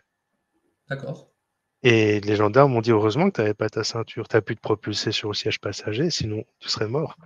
Et c'est ça qui m'a fait arrêter mes études, parce que malgré tout, j'ai commencé à m'interroger, etc. Donc aujourd'hui, si je n'avais pas eu cet accident, je serais peut-être journaliste scientifique. Je ne serais D'accord. pas où je suis aujourd'hui. Ou peut-être qu'un D'accord. autre événement m'aurait relié à ça. On ne sait pas. Mais je pense qu'il y a des destinées, des clés de réveil, et que certaines destinées s'ouvrent à la naissance, d'autres à 60 ans. Voilà. Et d'autres Mais jamais. alors, là, on revient à la même question que tout à l'heure. Pourquoi nous? Pourquoi nous, on aurait une destinée, tu vois? Pourquoi d'autres n'en ont pas ou apparemment n'ont pas cet accomplissement ou Parce que ce... certains auraient eu cet accident de voiture, par exemple. Ils Mhm. auraient été en arrêt maladie pendant un mois, 2 semaines, 6 mois Mhm. peut-être. Et puis ils auraient repris le boulot. Ils se seraient Mhm. peut-être pas interrogés sur le pourquoi, le comment, le sens de Mhm. leur vie, Mhm. etc. C'est toujours Mhm. pour moi une question de conscience, d'ouverture de conscience, de prise de conscience, Mhm. qui amène à ce que tu te dises, ben, je vais faire des recherches là-dessus. Tu aurais pu Mhm. laisser passer cet événement et je t'aurais pas allé en face de moi. Écoute, il y a deux choses qui, ouais, c'est vrai, mais il y a deux choses qui m'ont fait faire des recherches là-dessus. C'est un, je l'ai vécu, j'ai cherché à comprendre, tu vois, quand même. Et deux, j'ai quand même remarqué qu'il n'y avait pas de bouquin en France là-dessus. Et je me dis, mais c'est pas possible qu'il n'y a pas de bouquin là-dessus en France. C'est juste pas possible. Et bah, tu sais, en Europe, c'est pas mieux. Hein. Il n'y a que deux bouquins là-dessus, donc un anglais et puis le mien, quoi. Donc, voilà. J'ai du coup une question. Tu étais Mhm. déjà sociologue quand tu as commencé tes recherches, quand tu Oh, as vécu non, cet événement? j'ai un doctorat en sociologie, mais je suis Ouais. pas sociologue. Hein. Je suis pas sociologue de métier ou de, je suis pas, voilà. Non, mais en Je suis 2004, quand tu as eu tes appels, hmm. tu étais déjà Je- sur ce non, cursus ou pas? j'étais, oui, oui, oui, j'étais en train de faire ma thèse, de finir ma thèse de sociologie. Voilà. Mais si tu veux, bon, bah voilà, rien à voir, quoi. Hein. Même les pistes C'est pas ça que qui t'a guidé j'utilise. vers ça. Non, alors je suis quand même pas idiot, pas complètement idiot. Je cite mes sources et je sais faire le tri dans mes sources et je sais faire une enquête sociologique, c'est-à-dire interroger les personnes, faire des recoupements, remarquer les caractéristiques qui sont citées par les personnes, en faire des, voilà, essayer de dégager des Non, mais profils, hein, des ma profils question, types c'était du plutôt, phénomène. est-ce que c'est le phénomène qui t'a amené à la socio ou est-ce que tu étais déjà socio Non, non, non, j'étais déjà et dans, avec lui? Ok, ouais. non, non, C'était plutôt ma j'étais question. déjà un chercheur. J'étais déjà un chercheur avant d'avoir vécu le phénomène. Voilà. Même si après, j'ai mis ça en pause, hein, je suis plus chercheur en sociologie. Maintenant, je suis chercheur sur ces sujets-là et je suis bien content. Et je suis bien content parce que c'est vraiment passionnant. C'est fatigant psychiquement, intellectuellement, c'est fatigant. Il y a du stress là pour la sortie d'un livre. C'est pas, voilà, on se demande si ça va marcher, si on va rencontrer nos lecteurs. Mais c'est passionnant. Il me semble que derrière ces phénomènes-là, et tu vas pas me contredire, il y a le secret de l'humanité. Ouais, c'est Derrière ces sûr. phénomènes-là, il y a quelque chose de fondamental qui nous échappe encore totalement aujourd'hui, en 2023. Peut-être que les générations futures arriveront encore à lever le voile, un peu plus à lever le voile là-dessus, mais il y a quelque chose de fondamental qui nous concerne tous, qui concerne ce qu'on est, qui concerne la réalité tout entière. Et je ne comprends pas même qu'il n'y a pas des scientifiques ou alors des gens beaucoup plus intelligents que moi qui ne se penchent pas sur ces questions-là, parce que c'est fondamental. Derrière ça, tu as le Mais secret de l'humanité. attends, tu vois bien, euh, ça commence à venir entre Le Terrier, Morisson, Guillemot, Garnier-Mallet, toi. Il y a de plus en plus de gens qui vont chercher en fait ce genre de réponse maintenant. Bah, écoute, De plus en plus. faut s'en réjouir, mais il faut aussi peut-être que les, que les, que les lecteurs fassent un peu le tri et aiment que se mettent à lire les chercheurs, quoi, ce que disent les chercheurs, ceux qui Mhm. font des enquêtes très très sérieuses, pas seulement les témoignages. Les témoignages, c'est bien, C'est difficile à notre époque. voilà, mais il faut aussi des chercheurs, il faut aussi lire les chercheurs, les gens qui sont sérieux, rigoureux, qui essayent d'être sérieux, rigoureux. Il faut prendre un peu de tout, mais il faut prendre aussi les chercheurs, c'est-à-dire les gens qui font le job de manière objective, quoi. Quand je lis Ce souvenir de l'au-delà, Mhm. tu peux lire 10 livres sur la spiritualité, tu n'auras pas le contenu du livre de Jocelyn et Romuald. Mhm. Tu n'auras pas le même contenu. C'est-à-dire que Mhm. c'est beaucoup plus fouillé, c'est beaucoup plus recherché, c'est beaucoup plus... Ah, c'est Et, différent. et la spiritualité, aujourd'hui, mon reproche, et c'est ce que c'est mon travail sur cette chaîne, justement, c'est Mhm. d'essayer de remettre en tout cas les pendules à l'heure. Mon reproche, c'est que c'est beaucoup de théorique et très peu de Mhm. pratique ou très peu de recherche, c'est du théorique. Et donc les gens aujourd'hui, en tout cas dans le domaine spirituel, et pour moi, même si c'est scientifique, je le relie au spirituel, parce que pour moi, Mhm. la science, la psychologie et la médiumnité, spiritualité sont un tout. Euh, Beaucoup de personnes vont lire des livres qui sont très éphémères, Mhm. ils vont lire quelque chose dedans qui va leur parler, ils vont se lancer dans quelque chose peut-être grâce à ça ou pas, mais ils ne vont pas aller chercher des fondements. Et quand moi j'ai commencé en 80, on était en 88, 89, quand j'ai commencé à lire Mhm. tout ça, j'ai d'abord commencé parce que c'était beaucoup plus rare à l'époque ce genre Mhm. de livre. C'était les anciens livres, donc je me disais du Papus, de la Rose-Croix, etc., qui n'étaient pas très accessibles pour moi à 13-14 ans. Mais j'ai lu, j'ai feuilleté, j'ai un peu regardé, puis je suis revenu dessus plus tard. Et ça m'a donné une autre vision en fait de la spiritualité, d'autant qu'après j'ai fait des études scientifiques, enfin j'ai fait un cursus scientifique, donc mon optique à moi, et c'est ce que j'essaie de faire les gens, c'est pas français, mais c'est pas grave, c'est de chercher, d'essayer de comprendre, Et tiens il y a oui, ça qui se voilà. mais ça fait partie du truc. Hein, on doit réfléchir sur ça. Mhm. On doit pas, même si on a vécu des choses incroyables, l'autre partie, c'est quand même de réfléchir aussi.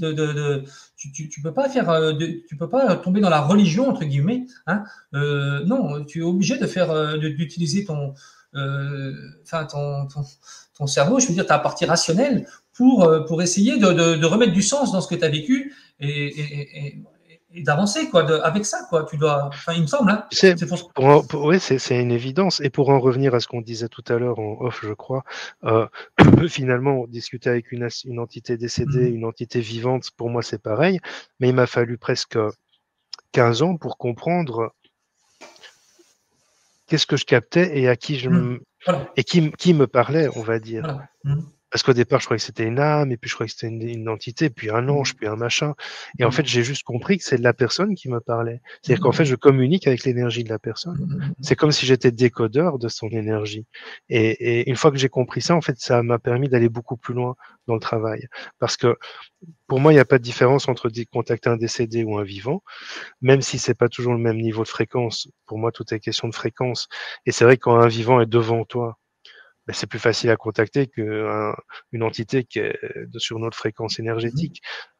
Donc voilà, mais il n'en reste pas moins que les infos que je reçois sont les mêmes. C'est pareil pour, à mon avis, comme on discutait de ça, les coups de fil qu'on peut recevoir. Tu sais, ça arrive souvent à beaucoup de gens. Ils marquent quelque part, ils entendent leur prénom, ils se retournent, il n'y a personne. Mhm. Pour moi, c'est le même genre de phénomène. C'est pas aussi Mhm. impressionnant parce qu'il n'y a pas le téléphone, etc. Mais pour moi, c'est un phénomène de télépathie ou de clairaudience et Mhm. voilà quoi. Ouais, mais moi je pense que voilà, on n'a pas fait le tour encore de tous les phénomènes paranormaux, Mm. contrairement à ce qu'on pouvait penser.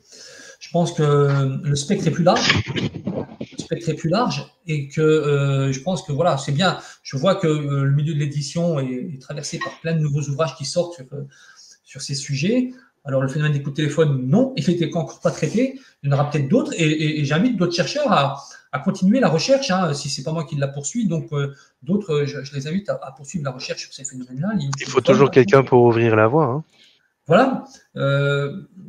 Moi, je pense que voilà, ces phénomènes nous transforment aussi, globalement. Ouais, Tu vois, c'est une ces évidence. phénomènes, c'est pas seulement qu'on les vit et on ferme la porte ou tu vois, on pense à autre chose, ou bien on tombe dans la religion, c'est-à-dire on tombe dans la croyance totale et sans faire fonctionner notre partie rationnelle. Non, je pense que ces phénomènes ont aussi pour vocation de nous transformer, hein, et de voilà et de changer notre regard sur le monde notamment. Mais ça se fait petit à petit. Et ouvrir ta conscience sur certaines choses. Voilà. Voilà. Voilà. Je propose de prendre quelques commentaires et questions parce qu'on avait Jean-Jacques tout à l'heure qui nous disait que c'est en deux parties. Hein. En 2018, il a entendu dans son véhicule la voix de son frère décédé depuis quelques mois qui lui disait « Tu es au courant que ton mari vient de décéder ?» Il pensait que c'était un autre frère qui lui téléphonait. Une fois rentré chez lui, il a vérifié son tel, aucun appel, mais il avait bien entendu sa voix. Voilà, il y a D'accord. des gens qui manifestent ça. On a Céline qui, pendant une méditation, a entendu une voix qui disait « Connect ». Comme lorsqu'un appareil se met en Wi-Fi, mais il n'y avait aucun appareil allumé. Elle demande si c'est le même phénomène. Qu'est-ce que tu en penses? Tu peux me repasser le truc? Ouais.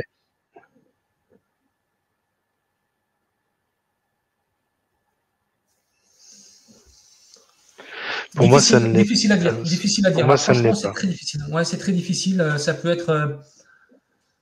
Parfois, on entend des voix dans notre tête qui sont en rapport avec C'est ça. notre situation du moment, mais c'est plus Ouais. notre inconscient qui travaille qu'autre chose. Je dis pas que c'est ça dans ce cas-là, mais ça pourrait l'être. Et j'ai du mal à aller voir autre chose, tu vois. Voilà. Parce que souvent, quand on fait une méditation, en fait, on connecte son inconscient avant Oui, c'est tout, et ça. puis plus on va loin, plus on va dans le Mhm, subconscient, mhm, etc. oui, Et il faut aller en fait dans des zones complètement différentes pour connecter mhm, les autres plans énergétiques. mhm. Mais après, je sais pas si c'est ça ou pas, mais pour Ben, ça moi, se trouve, ça, ça se trouve, on se trompe, hein. ouais, Dans l'analyse. peut-être, On n'a pas assez peut-être. d'éléments. Mhm. Donc Sabine n'a pas reçu d'appel, mais lors d'un appel avec ses parents, une communication inaudible s'est établie avec un homme ne comprenant rien. Il a répété et puis soupiré. Ça peut aussi être des parasites sur la ligne, ça, parfois. Ouais, ou alors non, c'était peut-être quelqu'un qui était sur la ligne aussi. Il y a peut-être des lignes qui se sont Ouais. croisées, ou bien ça fait partie du phénomène. Mais alors là, J'ai ça avec mon casque. Parfois, j'entends les dessins animés de la voisine quand je mets mon hmm, casque sans fil. Et puis, j'ai parfois, quand j'appelais avant, à l'époque du téléphone fixe, j'appelais quelqu'un et puis je tombais sur une conversation de voisins, par exemple. Ça peut être ça aussi. Pourquoi pas? ouais, ou alors c'est peut-être paranormal. Mais bon, là, on n'a pas d'éléments assez forts pour l'assurer dans ce cas-là. De toute façon, de nouveau, c'est qu'on peut rien Hmm. assurer, hein.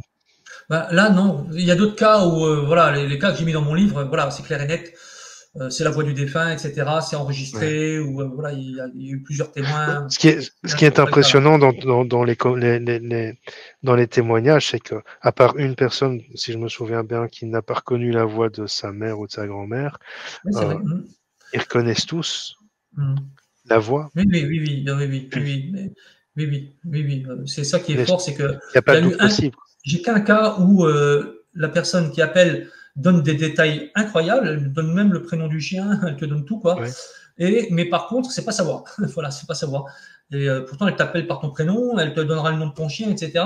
Mais c'est pas savoir. Voilà. C'est un truc de fou, quoi. Et donc ça, c'est un cas que j'ai eu. C'est potentiellement explicable, mais comment est-ce qu'on peut expliquer ça? Quand Moi, l'entité, ce qui m'interpelle, c'est que c'est le seul cas sur les 150 qu'on a recueilli dûment dans le monde. Tu vois ce que je veux dire? Voilà. Je suis le seul parmi les chercheurs à avoir recueilli un cas comme ça. Voilà. Donc je dis c'est pourquoi ce cas-là et pourquoi pas les autres, quoi. c'est parce que peut-être enfin, il y a moyen de trouver une explication, je pense, Mhm.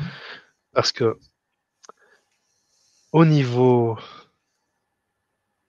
de les entités n'ont pas de corde vocale. Oui, c'est l'explication qu'on m'a donnée, mais pourquoi dans les autres cas, c'est leur voix et pas dans celui-ci, tu vois? Voilà. Parce que pour moi, je vais essayer d'expliquer ça simplement. Mhm. De nouveau, c'est une réflexion qui m'est venue quand j'ai lu le livre. Mhm. L'entité, en fait, elle ne téléphone pas. L'entité, elle est pas loin de toi, elle est à côté. Oui, oui, c'est ce que je pense Et en aussi, fait, oui. tu Oui, captes son énergie. oui. Le véhicule, c'est le téléphone. Mhm. Peut-être que ça se passe par télépathie, peut-être que ça passe par la ligne téléphonique. Et en fait, Mhm. comme tu captes l'énergie, peut-être que ton inconscient fait un lien entre l'énergie de la personne et donc tu vas entendre sa voix, Mhm. même si ce n'est pas sa voix. C'est vrai que les téléphones sont plutôt utilisés, je le dis, hein, de manière symbolique. Même si parfois, tu as quand même le numéro de l'appelant, tu vois. Tu Mhm. as quand même le numéro de l'appelant qui s'affiche, ou voilà, Donc, mais on a l'impression quand même, du fait que, par exemple, on a des téléphones cassés qui fonctionnent, que l'appel, il est surtout symbolique, tu vois. Et il est symboliquement mené via le téléphone. Le contact est symboliquement mené via le téléphone. C'est Alors, symbolique parce que est-ce que c'est la volonté du défunt de dire je vais téléphoner parce que ça marche par ce système, il va m'entendre par ce système, donc je vais téléphoner et donc par entre guillemets par sa simple intention ça va fonctionner, tu vois? Ben, c'est possible, c'est possible. Ou est-ce que c'est les, une les, fiction? Je sais pas. les défunts n'ont pas mis le moyen pour se communiquer. C'est-à-dire qu'en fait, soit ils ont un médium qui est capable de les entendre, Mhm. soit ils traversent les rêves. Il y a beaucoup de gens qui rêvent de défunts. Oui, Et on a ça, oui. souvent sont des messages. Soit, ben, un de ces moyens-là, c'est celui-là. Euh, Parce que c'est très symbolique, le téléphone. Voilà, c'est le moyen Ben, qu'on a d'appeler quelqu'un de lointain, en fait. oui, voilà, oui, c'est ça. C'est ça. Et c'est peut-être une habitude qu'avait le vivant, tu vois ce que je veux dire, Mhm. qu'il avait de son vivant, téléphoné, quoi. Donc c'est un réflexe, tu vois ce que je veux dire, c'est une volonté, Ouais, ouais. c'est une sorte de, oui, va savoir dans quelle réalité il est Parce que et il essaye de regarde téléphoner cette pour grand-mère contacter, quoi. qui appelle pour son petit-fils qui est chez un pote. Ben, elle a Mhm. l'habitude d'appeler chez son petit-fils qui est chez un Oui, c'est pote. ça. Mhm, Et une mhm. fois décédé, elle continue d'appeler chez ce petit-fils, chez Oui, ce pote, oui, pardon. Donc, oui, ce oui, sont c'est ça. leurs habitudes, leurs rituels de vie C'est ça. C'est qui sont ça. transposés après leur vie. C'est ça. Ça pourrait être ça, en tout cas, l'explication. Maintenant, bon, moi, je propose des explications, hein. Moi, ce qu'il faut retenir surtout de mon livre, c'est que je mets 60 cas sur la table. 60 cas. C'est Voilà. énorme, hein. Et je vous propose des hypothèses, et c'est à vous, parce que personne n'a la réponse. Personne. Vraiment personne. D'accord. Voilà. Et moi, je ne suis pas plus intelligent que d'autres. J'étais capable de faire cette recherche, de la présenter simplement, c'est mes qualités, mais personne n'a la réponse finale. Peut-être que les médiums en savent un peu plus que nous, les chercheurs, ça, je veux bien l'entendre. Il faut quand même être humble, nous, en tant Moi, que je dis chercheurs. toujours, on saura Mais quand on sera mort. voilà. Mais il faut quand même se dire, tout est sur la table, toutes les hypothèses sont sur la table, et il ne faut pas en rejeter une plutôt que l'autre. Et voilà, c'est ce qui est aussi passionnant dans ces phénomènes-là. Ils nous font progresser, ils nous font réfléchir, et c'est tant mieux quelque part. Et parmi toutes les hypothèses que tu proposes, en fait, je reste presque intimement convaincu qu'elles sont toutes valables. Voilà, que c'est au cas par cas.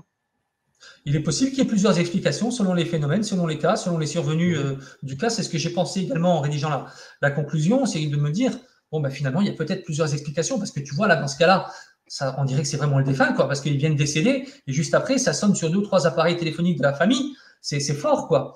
Et donc, tu te dis, là, on a l'impression que c'est vraiment le défunt. Et puis, tu as d'autres cas, tu te dis, non, là, on a l'impression que c'est une création inconsciente du vivant, du phénomène, ou alors une participation inconsciente, hein, du vivant à la survenue du phénomène. Euh, voilà. Donc, on a Tu sais plusieurs hypothèses et ce qui je m'a pense fait que. baigner pardon, je t'interromps vulgairement, mais ce qui m'a fait baigner dans tout ça, Mhm, c'est une des premières choses que j'ai lues à l'époque. En fait, j'étais très jeune et j'avais emprunté chez un copain un livre qui parlait de beaucoup d'histoires mhm, paranormales. Je l'ai toujours. mhm, Et en fait, il y a une histoire, tu en parles, je sais plus si c'est mhm, dans Phénomène ou dans Coup de fil. mhm, C'est pas la même histoire, mais c'est une histoire similaire. mhm, Au Mexique, je pense, euh, il y a des mhm. phénomènes dans une usine. Des tiroirs qui Ouais. s'ouvrent, des caisses qui tombent et ce genre de choses. Et donc, désemparés, les propriétaires de l'usine appellent une sorte d'équipe de chercheurs de Mhm, fantômes, de chasseurs de fantômes, à investiguer. Les chasseurs arrivent, ils déposent tout leur matériel. Alors, il n'était pas aussi sophistiqué qu'il ne l'est aujourd'hui, puisque moi j'ai lu ce livre, j'avais mhm, 13-14 ans, et ils s'installent presque à résidence dans cette usine pendant quelques semaines. mhm, Et en fait, ils observent qu'il y a toujours un point commun à ces phénomènes, qu'il y a un seul jour où ils ne se mhm, produisent pas. mhm, Et donc, parmi eux, un a la présence d'esprit de demander la liste des employés et des congés mhm. des employés. Et D'accord.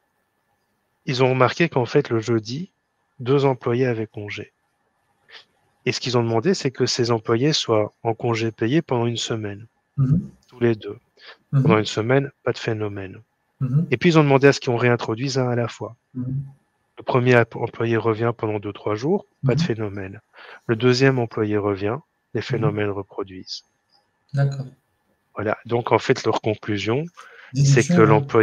la Mhm, déduction, c'est que l'employé provoque, mhm. consciemment ou pas, ces phénomènes de poltergeist. D'accord. Et Mhm. c'est ça qui m'a fait tomber vraiment dans le Mais je ne mystique. connais pas ce cas. Tu pourrais le retrouver et me l'envoyer Moi, faut que je trouve le livre, mais il me semble ouais. que je l'ai encore quelque part, si pas à Si la tu le retrouves, cave. hein, si tu le retrouves.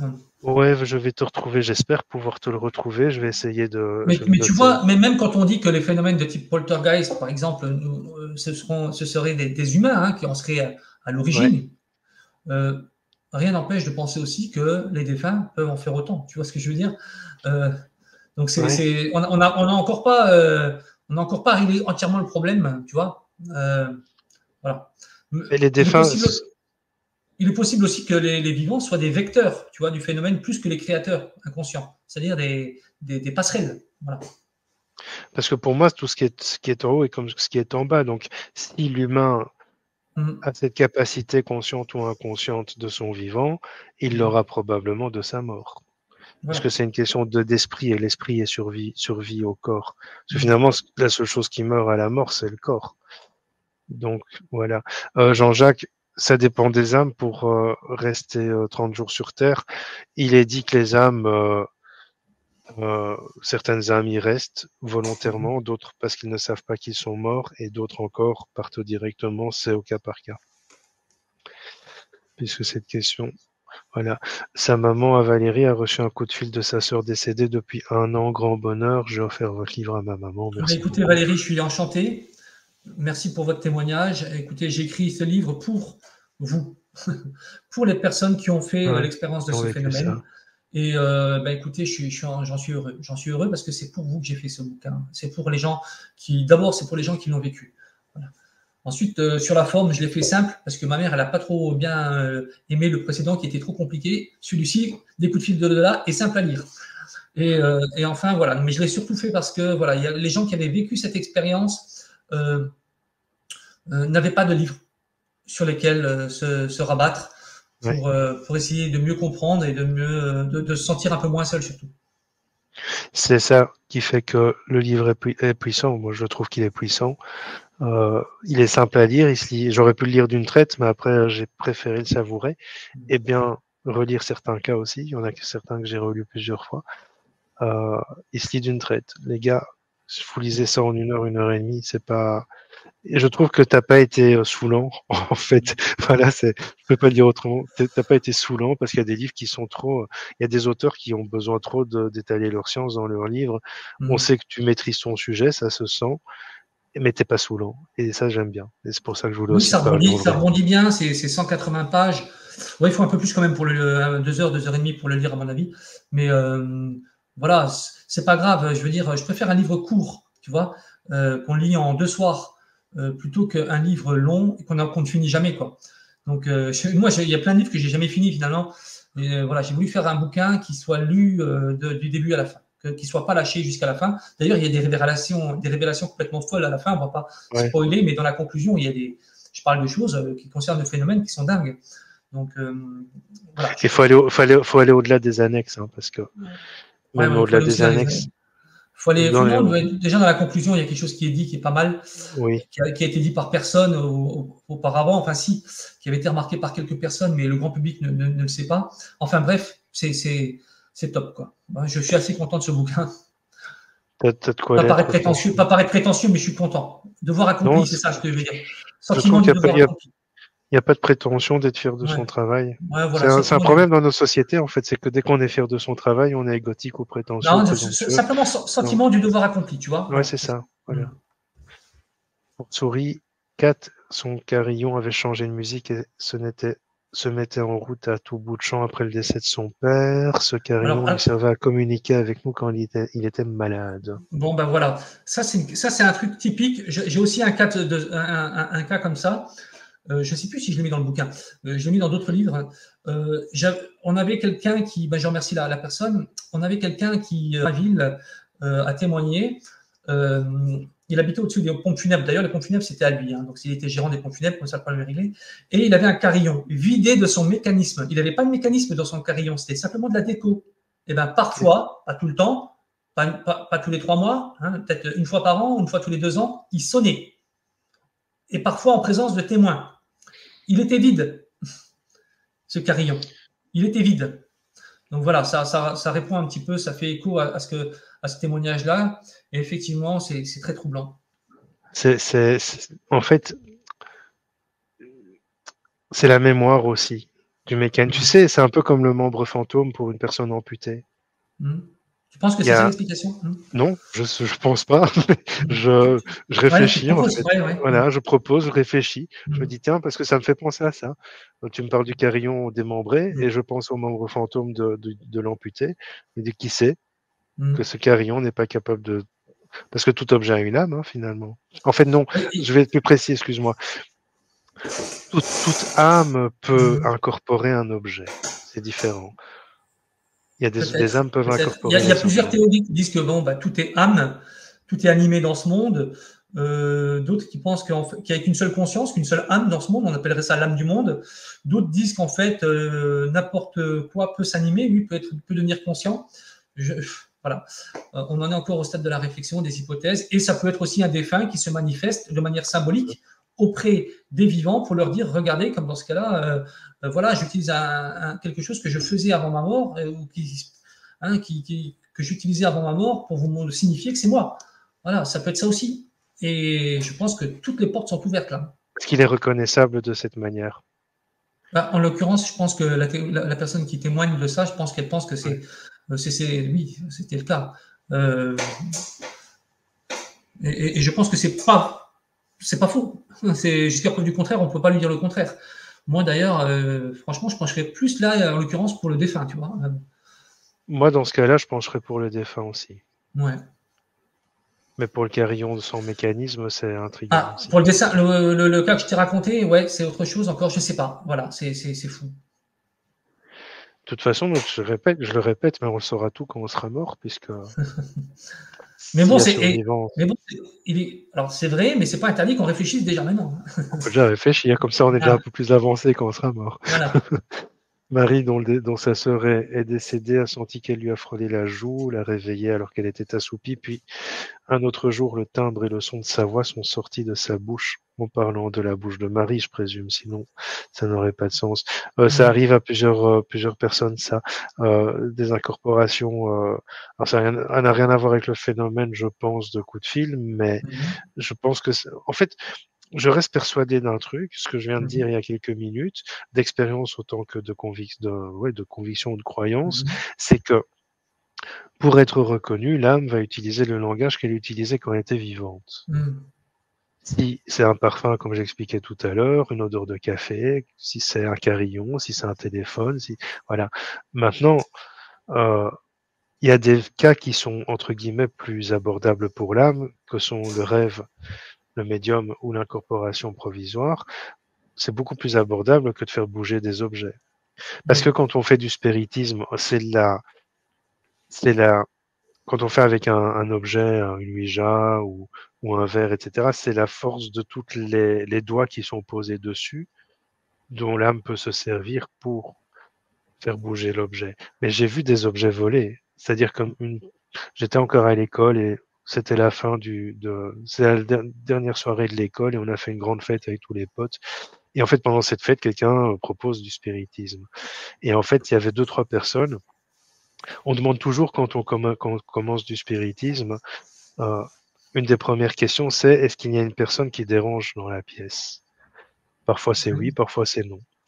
Quand le support, Ouija, verre, etc., annonce oui, je veux pas que José soit dans la pièce, on sort José dans la pièce. Mais ce jour-là, il y en avait un qui ne voulait pas sortir de la pièce. Et en fait, on avait tous été témoins, on était une vingtaine chez cette personne. Et en fait, on avait un verre avec des lettres autour. Le verre commençait à bouger vraiment de manière très folle. Et à un moment, il s'est levé, il a été Ah ouais? contre le mur, il est passé à côté du gars qui ne voulait pas sortir de la pièce. D'accord. Il y a un autre phénomène que j'ai connu quand j'étais plus Moi, jeune. je dis toujours pour authentifier un phénomène de Ouija, et encore, on n'est pas sûr que ce soit vraiment le seul moyen ou le vrai moyen de l'authentifier, c'est de se bander les yeux quand tu le fais. Je ne sais pas si tu as déjà essayé de voir si le verre il se déplace quand même. Les yeux bandés, j'ai jamais essayé, figure-toi. Ouais, voilà. Essaye de voir pour voir si c'est pas une partie inconsciente liée à toi, ou bien si De voir les lettres, c'est ça? bah ouais, Le tu fait te que bandes les yeux et tu vois si le verre il se déplace quand même sur les lettres. Il faudrait que quelqu'un d'autre, tu vois, soit observateur de la scène et te Ouais. dise où va le verre, quoi, tu vois. Ou Il repère les filmer lettres. éventuellement, ouais. Voilà, Ouais. filmer, ouais, pour être, pour voir un C'est petit peu intéressant. J'ai jamais pensé, figure-toi. voilà. Quand j'étais jeune, la toute première séance que j'ai faite, c'était avec mes parents, j'avais 13 ans.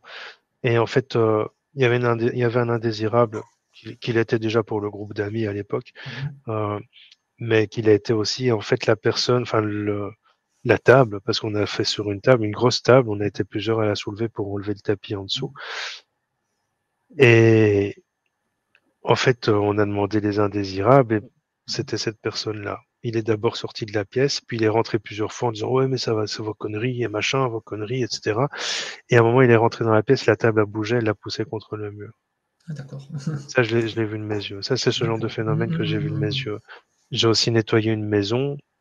C'est pour moi, tu vois, tout ce qui a trait à la matière, que ce soit un téléphone, une table qui bouge, un verre qui vole, ou ce genre de choses, pour moi, c'est tout le même processus, en fait. Ouais.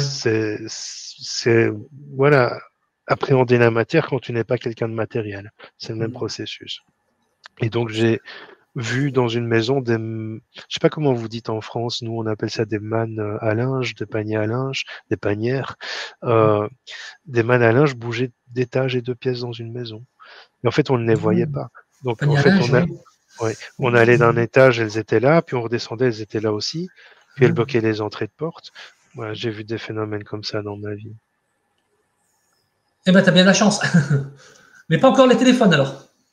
Pas encore les téléphones. Si, mon T'as vu père, ça? quand je t'ai dit sur Oui, Telegram, mon oui, père, j'ai eu oui, ça. oui, oui, oui, Euh, oui. alors peut-être que je l'ai eu et que je m'en souviens absolument pas ou que ça ne m'a pas frappé, Ouais, ou tu l'as pas identifié comme tel. ou je l'ai pas identifié comme tel, parce qu'il m'arrive parfois et souvent, en fait, d'avoir des appels où personne ne répond. Alors je sais D'accord. qu'aujourd'hui les automates, enfin les centres Oui, d'appel, ils le appellent robot. automatiquement, puis tu Ouais. as un vide, le temps que l'opérateur prenne l'appel. Mais quand tu restes 1 ou 2 minutes et que l'opérateur prend pas l'appel, Ouais. parfois je me dis c'est une blague, parfois je me dis c'est un centre d'appel, elle voulait pas m'appeler. J'ai travaillé en centre d'appel, je sais que l'appel doit durer minimum 90 secondes. Donc si elle reste 90 secondes sans parler, l'appel a duré 90 secondes. Et parfois je me dis ça, je rationalise un petit peu en fait, mais ça m'arrive assez régulièrement. Ah, je suis content que Ange Médium des Balkans soit là. Bonjour Ange, qui, il y a 25 ans, un défunt voulait que je lui donne un papier et un crayon pour qu'il m'écrive et il a parlé à travers la chaîne IFI qui était débranchée de la prise murale. Alors, dans ce cas-là, Ange, tu es médium, donc en fait, tu es complètement ouverte à ça et c'est ce que je disais tout à l'heure par rapport à Laurent, pourquoi les phénomènes arrivent chez certains et pas chez d'autres. Pour moi, il y a presque une 99% de chance que le fait qu'on soit déjà ouvert à cette possibilité facilite la possibilité et l'événement. Alors, en tout cas, là, on retrouve, tu vois, la caractéristique de l'appareil qui est débranché, tu vois, qui n'est Ouais, pas censé fonctionner, qui ne peut pas ouais. fonctionner. Rationnellement, ça ne peut pas. Alors, je t'explique pas la quantité d'énergie qu'il faut pour remplacer l'électricité, quoi. Donc, voilà. T'évoques les esprits farceurs. Les esprits farceurs n'ont pas cette puissance. Tu penses? En fait, je le sais pourquoi, parce que j'ai eu souvent des esprits farceurs en spiritisme, j'en ai fait énormément dans ma vie. Alors j'ai vu des trucs de fou. J'ai vu des yeux bouger sur une affiche de CD. Donc il y avait une affiche d'un CD de U2. C'était le CD War, avec un gamin comme ça. Et en fait, Oui, les c'est yeux de ce Wolfsman. gamin bougeaient. Ah Les ouais. yeux de ce gamin bougeaient partout où on allait.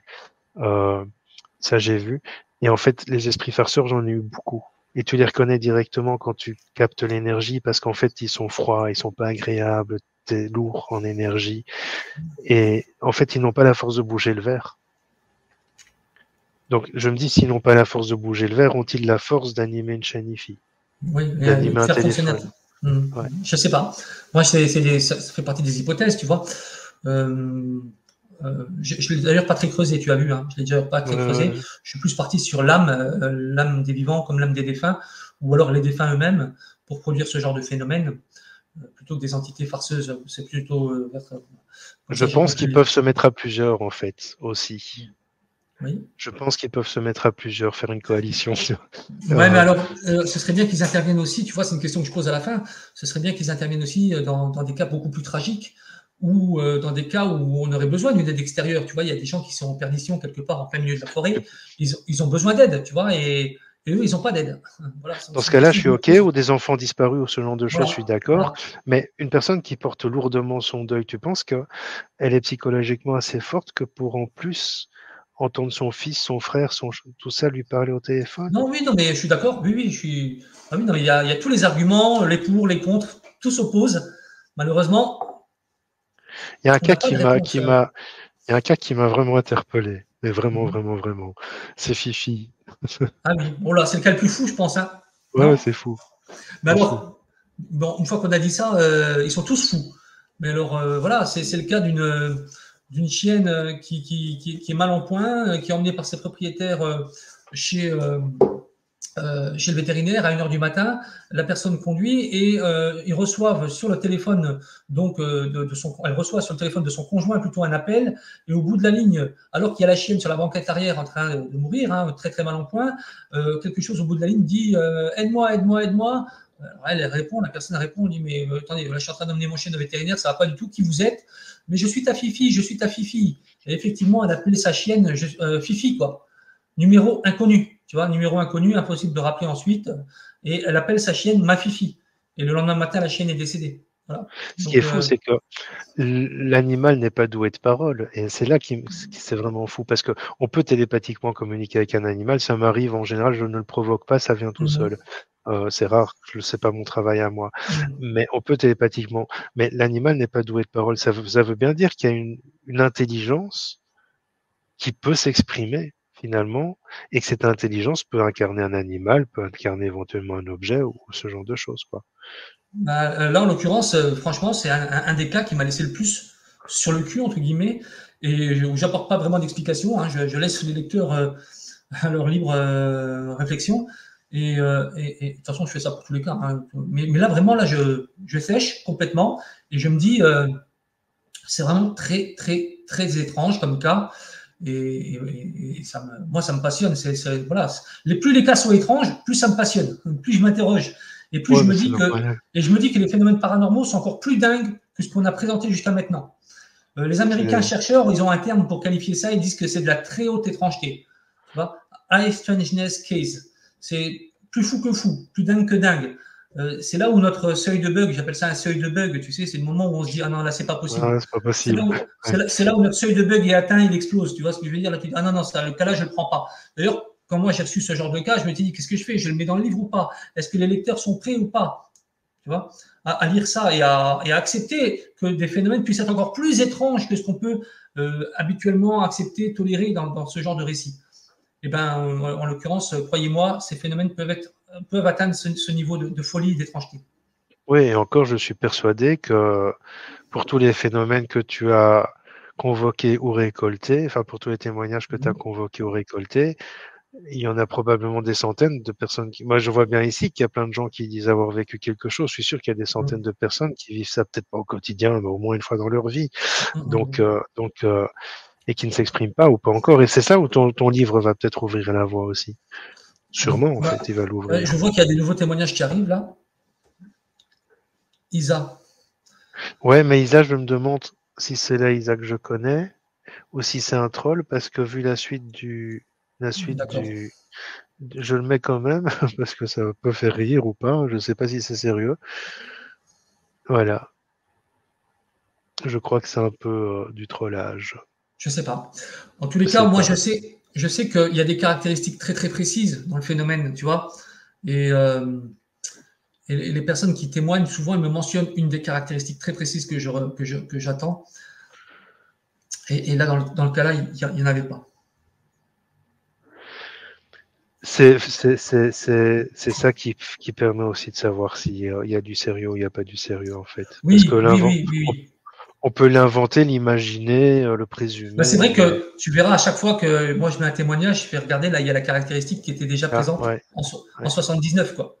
ouais. Donc, et comme le bouquin américain n'avait jamais été traduit en français, ni le bouquin anglais sorti en 2012, donc jamais été traduit en français, même en Angleterre, il a eu un petit succès, tout petit, hein, s'il s'en vend à quelques centaines, voire quelques milliers, mais c'est tout.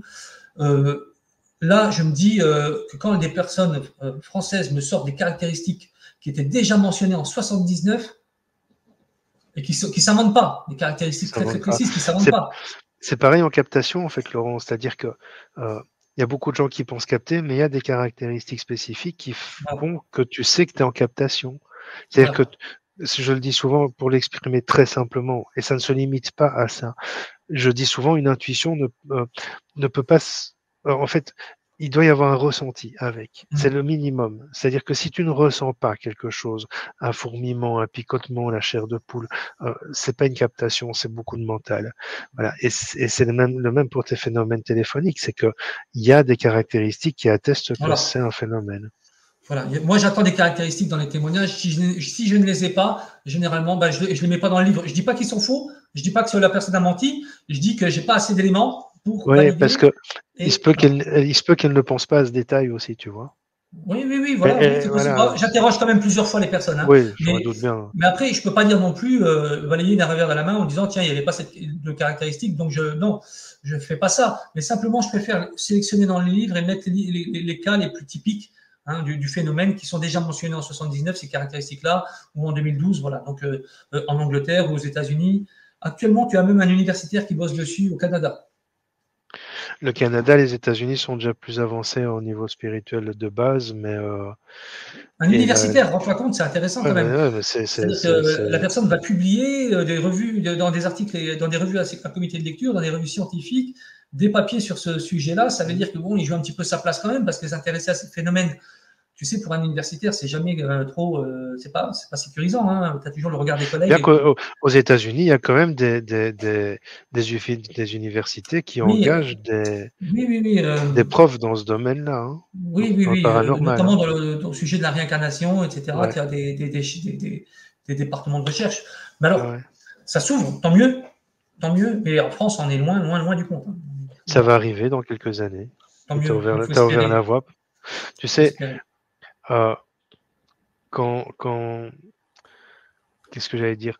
Quand tu lis non, c'est pas ça que je voulais dire. Voilà, ça me revient. Je voulais dire aux gens qui nous écoutent que Laurent s'est pas contenté de traduire un livre américain ou anglais. Il va beaucoup plus loin que ça en ayant Ah ben, ses propres, j'apporte une trentaine de cas français, ce qui voilà, est fort parce ses que tu vois, propres cas. les Américains avaient apporté 50 cas, l'anglais a apporté 50 cas aussi. Moi, j'en apporte 30 français, ou en majorité français, grande majorité français. Et j'apporte des réflexions, des hypothèses. Je fouille une piste un peu jungienne, hein, tu as vu, sur Mhm. l'âme. Donc, j'apporte des choses à la réflexion. Je pense que, non, mais ça, j'ai pas besoin de le dire. Ceux qui liront le livre verront bien un Ouais. petit peu la Oui, portée des faut livres. pas tout dire. Hein. Il faut pas Non, tout voilà. dire. Faut leur laisser leur plaisir. Il est, Quand court, il, est court, il est court, mais dense. il est court mais dense. Ouais. Il est court mais dense. Et en même temps, il n'est pas si court que ça. Enfin, je veux dire, les cas ne sont pas. C'est ce que j'aime bien aussi dans ce livre, c'est que les cas, ils sont explicites, bref, ils font pas 20 pages. Voilà. Ouais, voilà. Ah non, C'est non. une... C'est Tu t'embrouilles pas. une demi-page par cas Ouais, ou une c'est ça. page. Ouais, voilà. Ouais. Non, ça se lit très vite et Je pense c'est que ce qui certains fait. auraient été tentés d'un petit peu broder, rajouter un... Non. Non, en fait, il y a tout ce qu'il faut dans le livre. Il y a pas un mot en trop, dans le sens où, voilà, pas de brodage, il n'y a pas tout ça. C'est écrit, c'est une Ah, recherche, c'est une moi, je te enquête. dis, j'aime bien aller au bout de mes livres, des livres que je lis, pardon.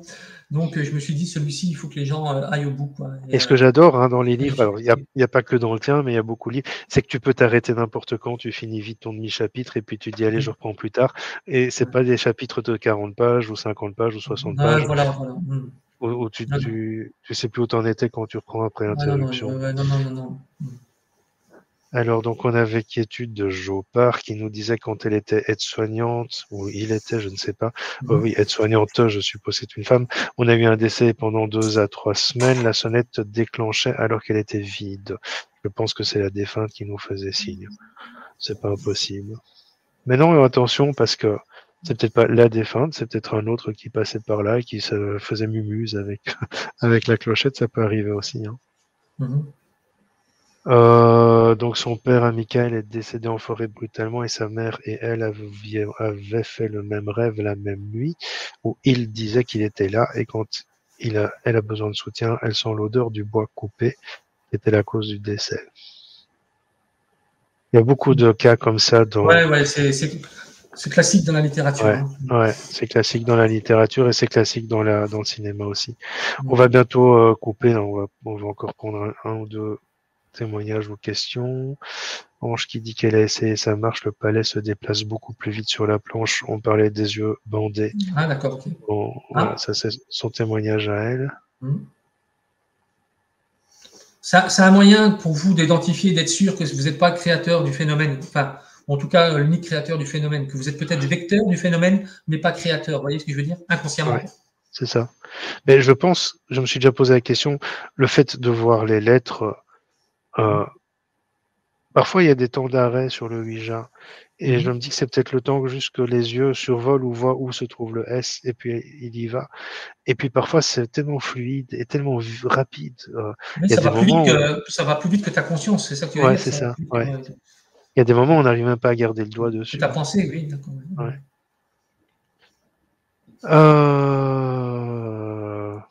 Donc oui, elle disait que les esprits farceurs sont trop lourds. Ouais, je suis convaincu de ça. Les esprits farceurs, c'est beaucoup de difficultés à intervenir et interagir dans la matière. Et en fait, c'est comme ça que je les perçois. En général, quand je rentre en canalisation et que je sens que c'est très lent, que le verbe est lent à venir, etc., je sais que c'est pas une entité bénéfique ou positive. J'enlève directement mon casque si j'enregistre. Je passe à autre chose, je fais quelque chose qui m'est agréable, et puis je recommence. Et là, je sens que c'est beaucoup plus fluide parce que dans ce qu'on appelle les incorporations provisoires, c'est-à-dire qu'une entité t'incorpore pour pouvoir s'exprimer, ce que je faisais énormément quand j'étais plus jeune, euh, l'entité doit se réacclimater au Ouais, corps. voilà. Et au début, quand je parlais, c'était très guttural, et puis au fur et à mesure, elle s'acclimate, et puis c'est presque avec ma voix. J'ai même parlé avec de voix un peu féminine à l'époque. Et c'est pour ça que je te dis, c'est pas possible que il a été difficile pour la dame de reconnaître la voix de sa mère ou de sa grand-mère en disant c'est juste, mais c'est pas sa voix, parce que il faut s'acclimater aux cordes vocales de nouveau, puisqu'elles n'ont plus de cordes vocales, les entités. Peut-être, peut-être. En tant que chercheur, je peux te dire que peut-être, pour Bah l'instant. ouais, je sais bien. Et je valide peut-être aussi. Donc, Christelle, sa maman, a reçu un appel téléphonique de son frère mort quelques jours plus tôt qui lui a dit bye bye. Et des gens riaient derrière lui comme s'il y avait une fête. Bah, tu vois, c'est la même chose que j'ai eu moi. Ouais. Des gens qui riaient comme s'il y avait une fête ou un repas de famille, on va dire, dans ce que j'ai vécu. Hein. Parmi les phénomènes que j'ai vécu, il y avait ça. Est-ce que Christelle pourrait me contacter après ou demain par MP sur Messenger, Facebook? Ce serait très gentil à elle parce que je recueille encore des témoignages et celui-ci me parle. Je pense que j'ai mis le lien vers ton Facebook ou pas, vers D'accord. ton livre, je suis sûr. Je mettrai le lien demain vers ton Facebook ou Merci. ton Facebook. Merci. Tu vois, Ange qui confirme que les défunts peuvent faire trembler la pièce, soulever des fauteuils très lourds, aller éteindre des objets comme télé et portable. Oui, j'ai déjà eu ça, même des télés qui s'allument la nuit sans aucune raison. En plus de l'expérience que je t'ai racontée. Yves Lignon, bah, il est décédé maintenant, Yves. Mais Oui, ben, oui, oui, je pense à lui parce que justement, il m'avait fait la préface de mon livre dans sa version de 2018, parce que ce livre était sorti dans une version réduite et en autodiffusion, c'est-à-dire à très peu d'exemplaires en 2018. Et il m'avait fait une préface de 2-3 pages superbes où il nous faisait remarquer notamment que les anomalies, faut pas les mettre sous le tapis parce que c'est quand on les remarque qu'on fait progresser la science. Et une pensée pour lui parce qu'il nous a quittés cette année, effectivement.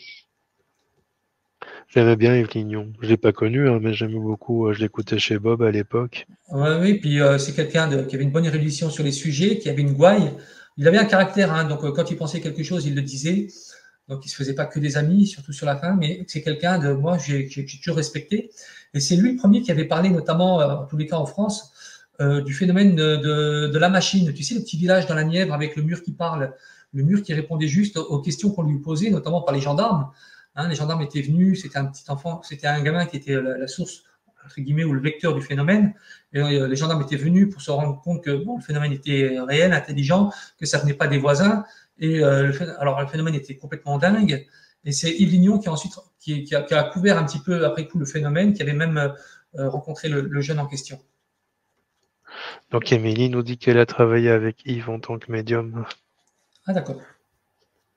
Bien, vu que je suis au dernier commentaire, j'ai pas tout lu, j'ai pris les plus pertinents, bien qu'ils sont tous intéressants.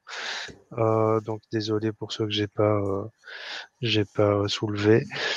Est-ce que Laurent, tu as encore quelque chose à dire ou tu préfères te taire? Jamais. Écoute, je suis impatient d'avoir des retours de lecteurs, je te dis franchement. Je suis content, j'ai le sentiment du devoir accompli. Ce bouquin devait être fait sur ce phénomène-là parce qu'il n'existait pas encore de dessus. En France, hein, en France. Donc voilà, ça a été beaucoup d'énergie déployée dans ce livre. Et j'ai besoin d'énergie en retour, c'est-à-dire de retour de lecteurs. Si possible enthousiaste, mais voilà. Et je suis en tout cas content d'avoir pu m'exprimer sur ce sujet avec toi. Je te remercie pour ta bienveillance. et pour m'avoir Mon invité. optique dans, mon optique dans la vie, c'est de faire découvrir ce que j'ai apprécié, aimé. Et quand j'ai lu les premières pages de ton livre, je suis Mhm. tout de suite tombé dedans et c'est pas de la enfin, c'est pas du lèche-cul. C'est juste, il y a des livres que j'aime pas, il y a des livres que j'aime, il y a des livres auxquels j'accroche. C'est un peu difficile parfois parce que je reçois parfois des envois service presse et je n'accroche pas forcément à tout, mais je préfère le dire honnêtement aussi. Non, moi ce que j'ai voulu aujourd'hui, c'est que les gens me découvrent. Je sais pas quel impact ça aura sur les ventes ou pas, ça c'est, je vais pas dire Bah, c'est l'histoire nous le dira, mais très peu, tu sais, tant que tu passes pas à la télévision, crois-moi, voilà, tu connais le monde ça, de l'édition, hein. c'est, Tant que tu passes pas à la télévision, c'est quand même très limité. Mais au moins plusieurs lecteurs, et notamment ceux qui sont concernés par le phénomène, ceux qui l'ont vécu ou ceux qui connaissent un proche qui l'a vécu. Ce livre est fait pour eux, il est fait pour ces personnes-là. Il est aussi fait pour le faire découvrir, mais il est fait aussi pour ces personnes-là. je pense que c'est, moi ça, même, non, en fait je vais te contredire. Il est fait pour tout le monde, peut-être plus spécifiquement pour ces personnes-là, mais moi ça m'a réveillé des souvenirs en fait que j'avais occultés, Tant mieux. oubliés ou voilà. Et donc je pense que c'est un livre qui est ouvert à tout le monde et enfin, qui est fait pour tout le monde et qui va peut-être justement raviver des souvenirs à certaines personnes ou que certaines personnes vont en parler et recevoir des témoignages qui reviendront peut-être vers toi et la boucle sera bouclée. Tant Mais mieux. il est, ça a été un de mon coup de cœur cette année. C'est un de mes un de mes Ouais, coups de c'est cœur de gentil. l'année. C'est pour ça que j'ai tenu à ce que tu viennes. Je te remercie d'avoir accepté l'invitation. Je te Je remercie beaucoup. remercie aussi tous les gens qui étaient là, Ange Médium des Balkans, Véronique Capron, Catherine Millet, merci. Isaac qui nous parlait du téléphone qui pleure, là c'était bien celle que je connais, donc c'était pas un troll. Merci Valérie. Euh, merci Pierre Treuil d'avoir été là. Il y a des gens qui vont t'envoyer le témoignage. Demain, je mettrai le Mm. contact de Laurent dans le premier commentaire de la vidéo. Sinon, vous tapez son nom sur Facebook et vous le trouverez. Il a pas 50 000 Facebook. Je te garde en antenne. Tout le monde, je vous souhaite une super bonne fin d'année. Faites la fête, profitez-en, parce que l'année prochaine, c'est pas dit qu'on puisse faire aussi bien la fête. Et Mm. ben, merci d'avoir été là. Et à la prochaine, je ne sais pas quand, comme d'habitude, quand j'ai quelque chose à dire ou quelqu'un à présenter. Ah oui, mais non, le 10 janvier, je serai avec Patricia Milis, qui est l'astrologue officiel d'RTL Belgique et Belle RTL, qui va nous parler des influences de 2024, signe par signe, et un peu mondial aussi. J'avais fait ça avec Pierre Treuil, qui est là, mais on a un autre son de cloche le 10 janvier, ce sera à 20h comme aujourd'hui. D'ici là, je pense que moi, je vais faire un peu de pause. On me demande beaucoup pour l'instant pourquoi je fais plus mes blabla dans les bois, etc. J'ai juste rien à dire, en fait. Moi, je préfère laisser parler les autres et j'en referai quand j'aurai quelque chose à dire. Donc, merci à tous. Bonne soirée. Laurent, tu restes avec moi et à très bientôt. Je coupe dans 2 Merci à tous. secondes. Merci à tous. 1.